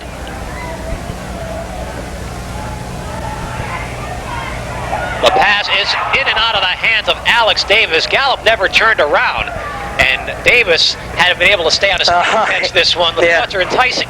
Yeah, he had nothing but a lot of real estate in front of him. Vadas on the day now, unofficially 8 of 12 passing for 112 yards. Clock stopped with 1:16 remaining in the second and goal from the 30. Trumbull led it 20-8 at halftime, and they've tacked on a touchdown here in the third period to make it 27-8. Second and goal from the 30. And Vadas just barely got that handoff, apparently a tight end draw. And Mark Allen got the ball for about a yard or 2. Which is completely legal. People might say how, and basically the tight end can be a ball carrier. Allen gaining about 1. It'll be third and goal from the 29. Shades of the old center keep, which was highly illegal on the asphalt games we used to have. So third and goal from the 29. You would think pass, and Notre Dame apparently is only going to rush 2 or 3 people here. Goldman and, check that, Ismailoff and Gallup both to the top of the screen. They like to throw the split end screen, like right now, to Ismailoff, who's throwing long himself for Gallup, and it's picked off. That's Grabowicki. Dodging several tacklers, and Notre Dame finally getting a break in the third quarter with the interception on the part of Scott Grabowicki. Ismailoff throwing the football off the split end screen, and had Ismailoff not caught that ball, that was a live fumble. Yeah, and Bob, a good call to point that out is something that Coach McDougall obviously relayed to you, is they like to do that. They like to throw that split end screen, which once again will wreak havoc with the linebacking core. So Notre Dame now taking over. Clock running under 20 seconds remaining here in the third period. Time apparently for one more play. It's first and 10 at the 23. Neville with plenty of time once again. Looking for Farina, and it's almost picked off on the other side. Bill Pinto, number 44, had it bounce out of his chest, the ball underthrown, and there's 1 second remaining here in the third quarter. Farina, in fact, turned around a little late for that one. Yeah, and that you hit it right on the nose there, Bob. Pinto had that ball deflect right off of his shoulder pad, the upper part of the shoulder pad on the chest.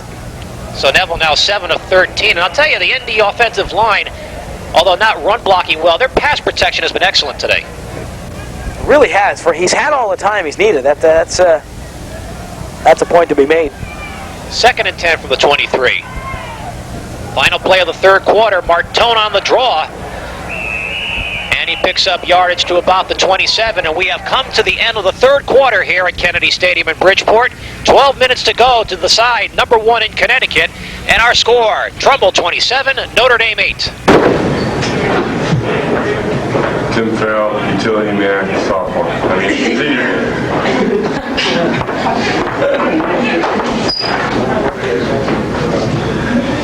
Mark Allen, tight end, defensive end, junior.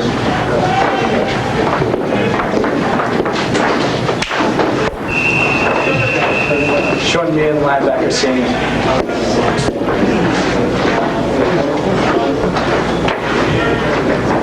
Brad Bondamani, defensive back, junior.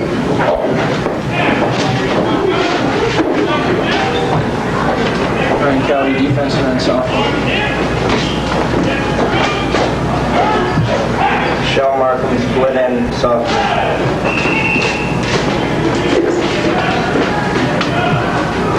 Ron Smith, linebacker, sophomore.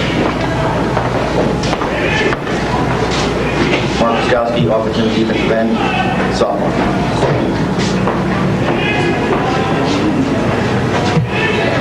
Brian Murphy, defensive backs. Jason Peck, senior, manager. Kevin Smigel, manager, junior. Paul Vitola, manager, junior. Chris Farina, the normal punter, came out with a leg injury. Gets off a high kick, but short. And it nearly hit a Trumbull player, which would have made it a live ball. The ball is down right at midfield. I'm Brian Cannon, your postgraduate manager, and we're going to kick some butt tomorrow. Chairman of the board, 9 out of 20 years. Last year, state champions. This year's FCI champions. My name is John Devine. Harold Lanahan, the vice chairman of the board. Freshman. Al Johnson, coach, sophomore JVs. 1st and 10 for Trumbull at midfield.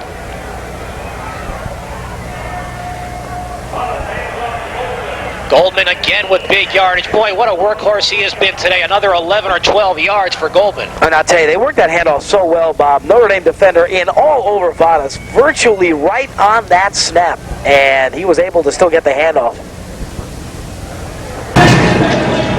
Frank Mata, JV and sophomore coach. Managed to spill across your stat sheet, but it happens to the best of us. 1st and 10 from the 39-yard line this time. 117 yards unofficially for Eric Goldman this afternoon.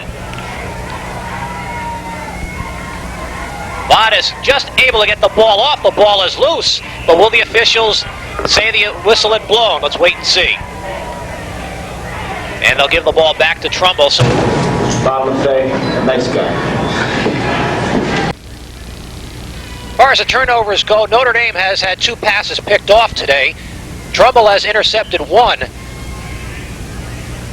And 1 fumble recovery for Trumbull. Or I take that back, they lost the ball in a fumble once. 10:28 to go in the football season. The clock is running. Trumbull, number 1 in the state, number 22 in the nation, with a 19-point lead.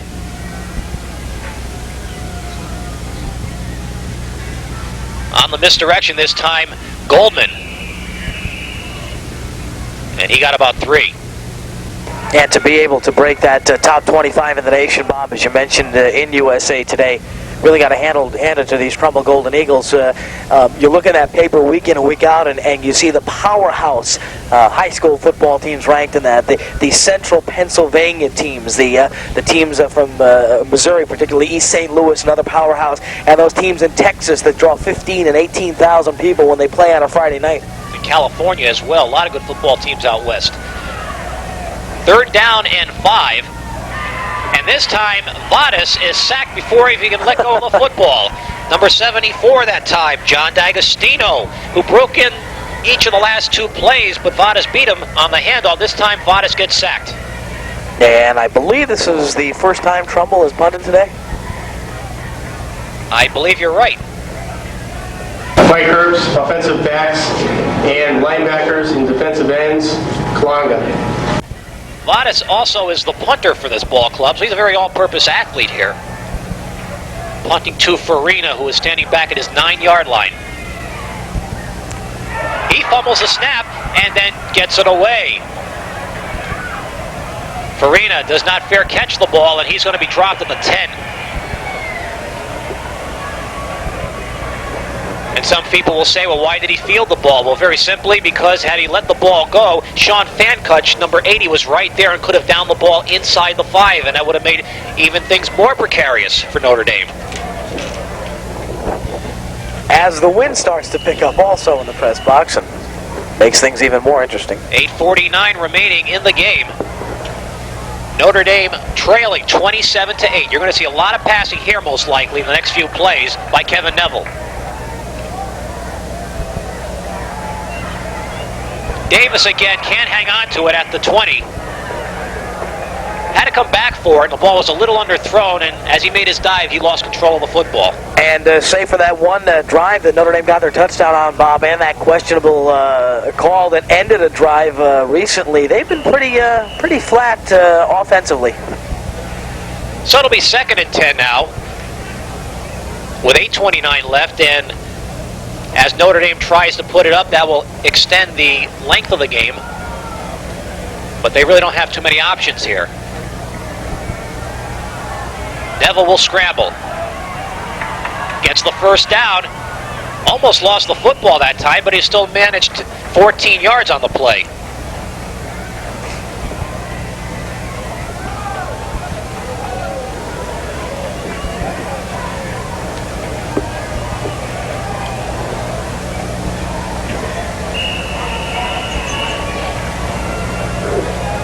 Officials start the clock now, approaching the 8-minute mark of the game. 1st and 10 for Notre Dame at the 24.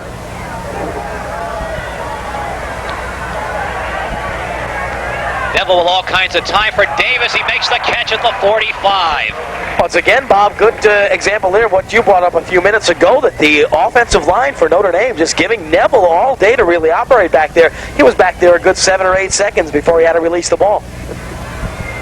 Notre Dame going without a huddle here. Davis, 5 catches, 91 yards today for Notre Dame. He's been the workhorse at the receiving position. From the 46. Neville throwing with the off foot that time and cannot hit his receiver. Going to his left, a right-handed quarterback is at a disadvantage in that situation, but Neville getting some velocity on the ball. Davis couldn't hang on to it. Hit Davis, I believe, in the knee pad. Kind of an awkward position for Alex Davis to have to come down with the ball. Davis, a long and lanky guy, just couldn't come up with it. Unofficially now, Neville 8 passes, or rather 8 completions and 17 attempts for 112 yards. 91 yards coming from Davis. Clock stops, 7:46 to go. Notre Dame needing 3 scores to take the lead here. Not a lot of time left.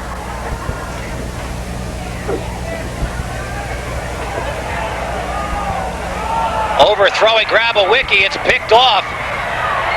That's Willie Gallup, and he has got a clear shot to the end zone for a moment.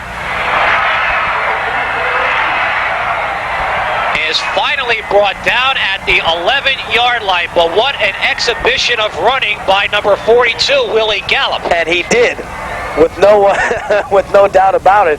And just one guy to beat, Bob, and he was hauled down, and now Trumbull just with the ball outside the Notre Dame 10. The 3rd interception off the arm of Kevin Neville. And it has been that kind of an afternoon for Notre Dame. Trumbull now with just 7:29 left, and the ball at the 11-yard line. A score here, and that should do it, as the fans here on this side of the field starting to leave Kennedy Stadium. They've seen enough. Pitch out to Goldman. Gets to the 8.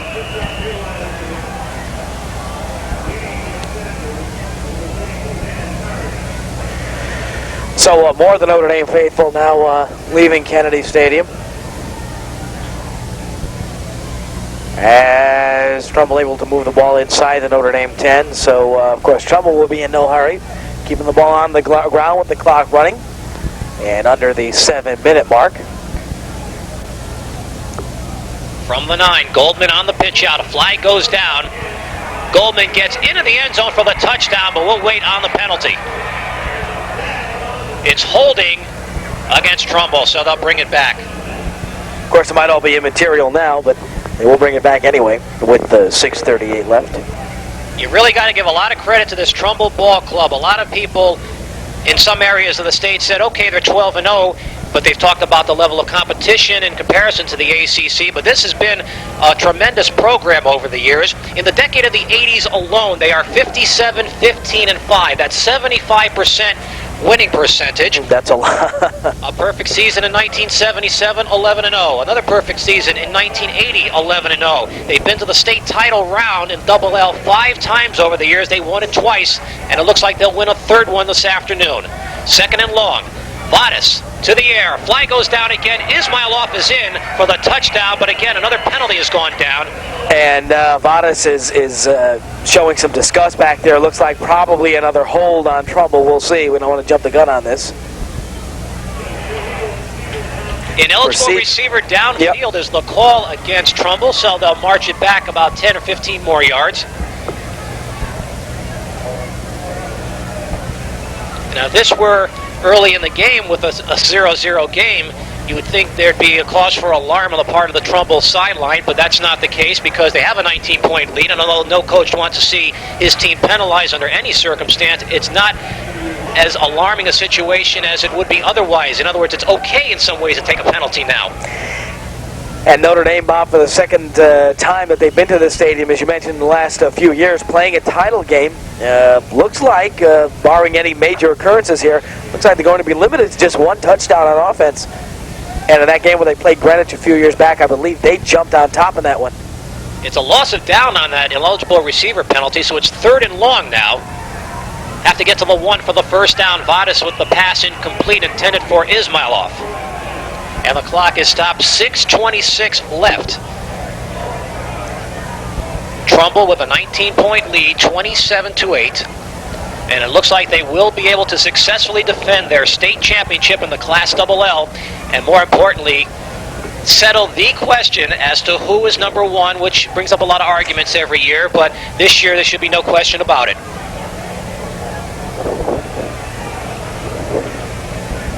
Trumbull band across the way, ready to erupt after the game with their own version of a victory song.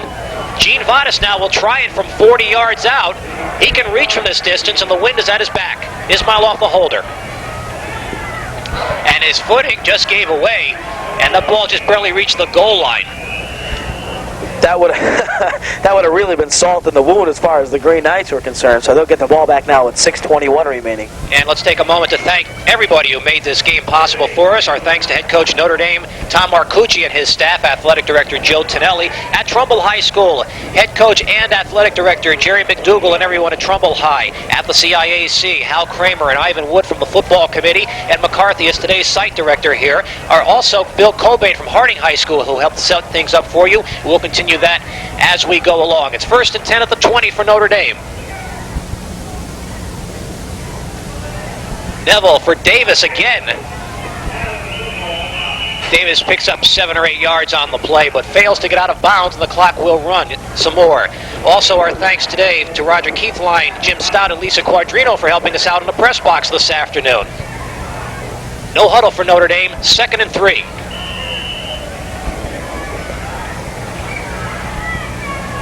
Davis again at the sidelines. This time he's able to get out of bounds.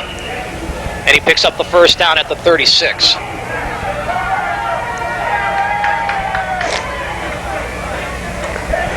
So, Andy, here, as you mentioned, Bob, going without the huddle, they're just going to literally have to put it up on every play and work the sidelines.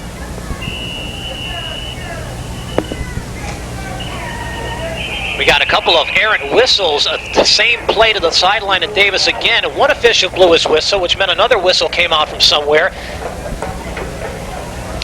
No flag is thrown, although you never know if a penalty was called. I saw that at a college game earlier this year. A penalty was called even though there was no flag on the field.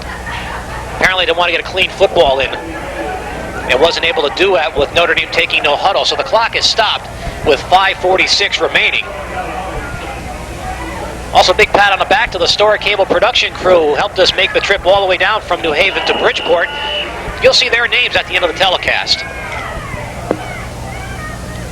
Neville for Farina this time, and he's submarine tackled after picking up just about 2 yards at the most. 45 on the stop is Brian Jennings.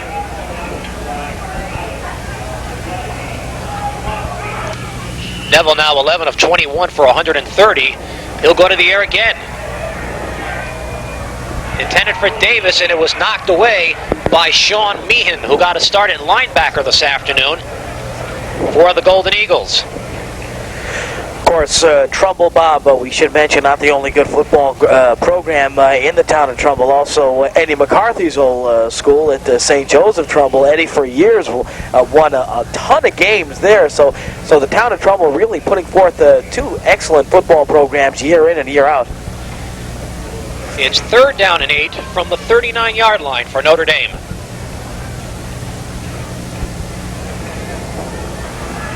Throwing a timing pattern this time, but that time Martone can't hang on to the football. And Notre Dame now with 4th down. You mentioned Eddie McCarthy, Paul. Ed McCarthy has done something that not a lot of coaches can say. They have won state championships at 2 different schools. That's true, yeah. And he took over the West Haven program, really, when it needed just a fresh change, a little change of direction. There you see the Notre Dame sideline, as you can imagine, a tad somber at this point. Sun is going down on today as well as on their season. That would be their only loss of the year. 10-0-1 coming in. 4th down, and Neville air it up one more time for Davis. He makes the catch. And it's in Trumbull territory at the 44, so the Green Knights keep this drive going. And, of course, they are not going to quit.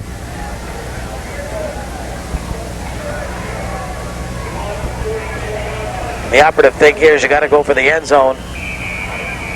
And Trumbull, they're going to get a whistle here as one of Trumbull's players did not get off in time. However, I guess that's not what the whistle was for. The spot of the ball apparently was the whistle. Although had that whistle not blown, Trumbull would have had too many men on the field.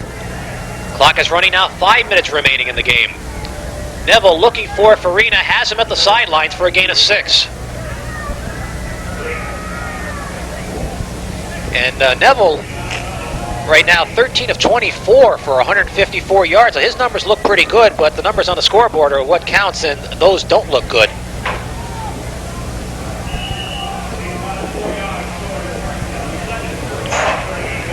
Ball is marked at the 37. 4:56 left. It's 27-8. Trumbull leading Notre Dame. Martone in motion. Little screen pass for Parity this time, and he's going to be dropped for a loss. Losing 2 yards on the play. On the stop, number 71 for the Trumbull Golden Eagles. That's Tom Kay. And so a lot of substitutions being made by Coach Jerry McDougal in the final minutes. Neville on 3rd down, no huddle. And Farina at the sideline gets out of bounds right in front of our Storer Cable camera. Bob, you mentioned Dan Parity on the play before the one that was just run. There's a name that we really hadn't heard too much of this afternoon, especially on offense. A good defensive linebacker, but Parity came into this game with a few hundred yards rushing. But Trumbull, once again, I think the key that they've done today was neutralize pretty much that Notre Dame ground game, which Notre Dame uses so effectively to set up their passing game. When you take one away from them, it's awful hard to get the other going. Notre Dame with another 4th down situation. 4th and 2 from the 36. A long 2. 4.5 minutes left. Neville takes it himself, gets the first down, dives to the 28. And the drive continues. We're getting a semi-fresh football now on every play. As well as a stoppage on the clock on every first down. So the officials will line everybody up, get the markers all set, and we'll run it again.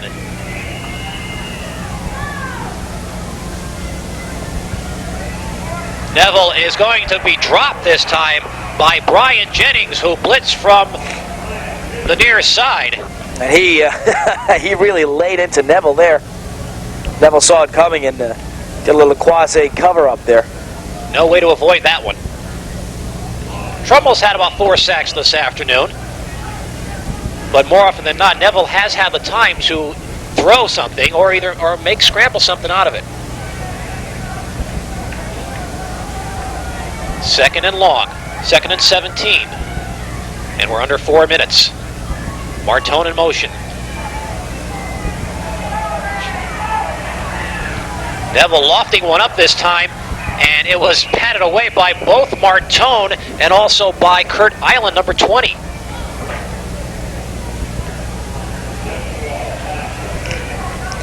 And the Notre Dame sideline below us, rather the stands that were once pretty full, we lean over and see that they have emptied out considerably. Yeah, I just got my first look at it, and about 3/4 of the people who were here are now on their way home. Yes, the traffic is a little heavier at the corner of North and Madison here in Bridgeport. It's 3rd and 17 for Notre Dame. Neville with time, and again underthrowing Davis. And Davis saying, I had possession, but the referee says no. So it'll be 4th and 17. This might be the last gasp for the Green Knights. Certainly would be if they did not complete it here, and then Trumbull obviously would just sit on the ball as many times as it could to get this thing over with. There's Kevin Neville. It's been a good season for him, but it's going to end on a sour note most likely today. No Notre Dame team, however, went through a season with 10 wins until this year, so you got to give them credit for that. Martone in motion on 4th down. Flare pass to Martone. Has room to the sideline, and he's not going to make it. I don't believe thought he's about 2 yards short of the first down. And that's going to do it for Notre Dame offensively. So it is a first down for Trumbull. Neville finishing the day unofficially about 16 for 28 as Martone heads for the sideline. And the fans on the Trumbull side are whooping it up. And we'll see most likely a lot of the second stringers in the last series or so.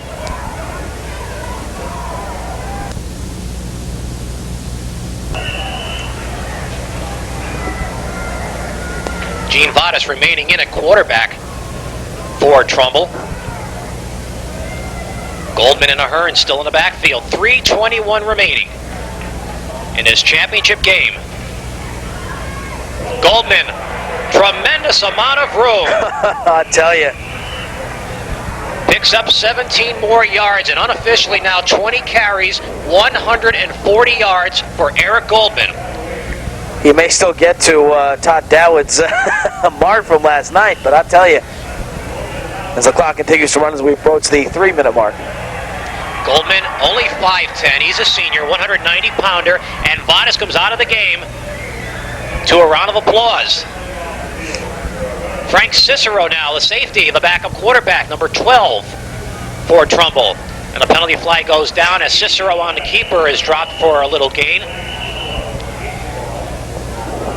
So we'll check out the penalty, and now some words being exchanged by Ismailoff and also by Sean Collins.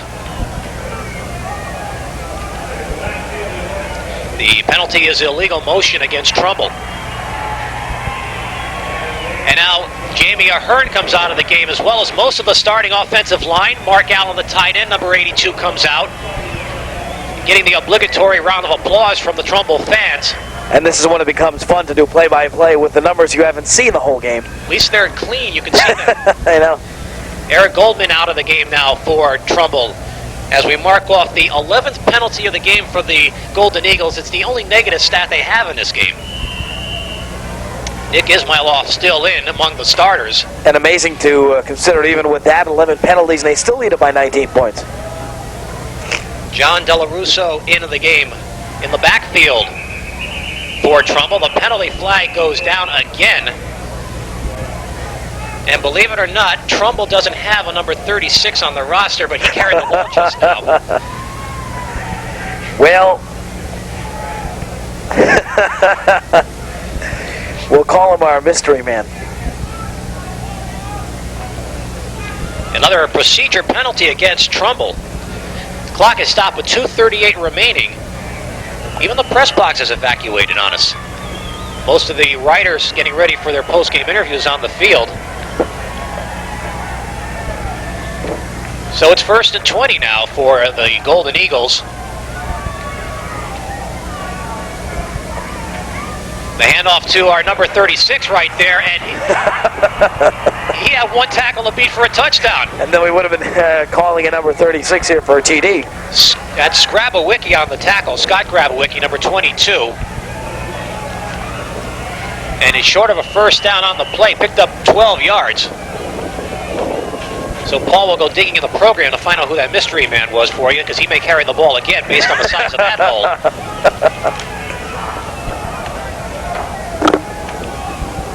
Not there, huh? Oh well. 2 minutes to go, and he's got it again. A first down for Trumbull as they cross midfield into Notre Dame territory. Clock will stop to move the chains. As you can see, the field getting darker, muddier by the minute. And again, the ball control that has brought Trumbull to this 27-8 lead is what is helping them run out this clock. That's the story. 19-point Notre Dame lead. I don't think anyone coming into this game ever figured the game would be this much of a runaway. A dead ball foul, personal foul called against Notre Dame. And Paul, I think you have some news for us. No, I don't. I went to see if there was a number 36 listed anywhere here in the press box. Nobody has it. Someone suggested we call him John Doe. Might be right. Okay. 1st and 10 from the Notre Dame 34. This time Della Russo gets the carry and gets dropped at the line of scrimmage. 2nd and 10 for Trumbull. And the Notre Dame defense doing the job, racking up the Trumbull ball carrier that time.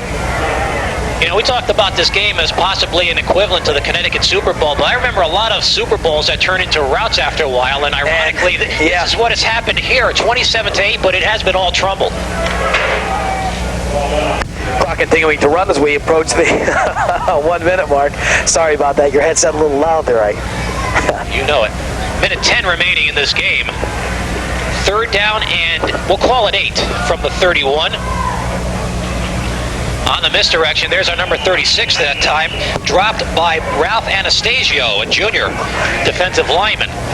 Well, don't be so bad. I believe the PA announcer's also calling him just number 36, so.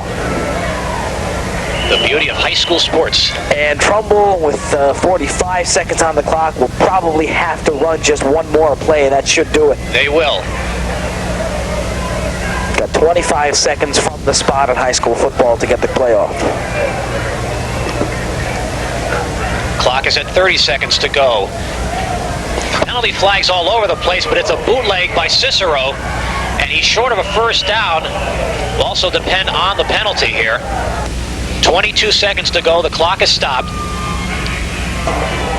And if it's against Trumbull, obviously Notre Dame will decline it because they'll get the ball with 1, maybe 2 opportunities to throw a bomb. Penalty is motion against Trumbull, so it will be refused. 12 penalties by Trumbull this afternoon. But the story is the points. 27-8, the score. Trumbull leading Notre Dame with just 22 seconds to go. And you hear the band in the background.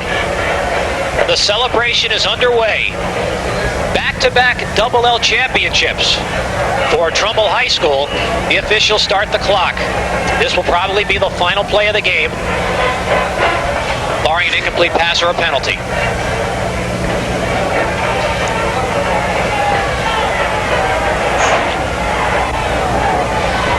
Devil directing traffic will take it himself.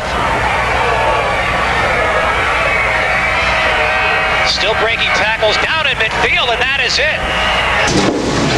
Jerry McDougal, head coach, Golden Eagles. Kalanga 2. Championship for the second year in a row.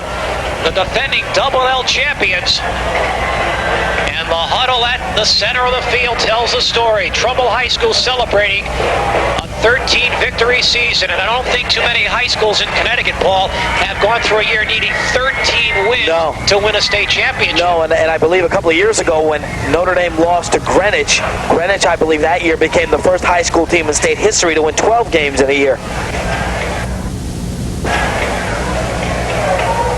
And there you see our intrepid crew right in the middle of it there.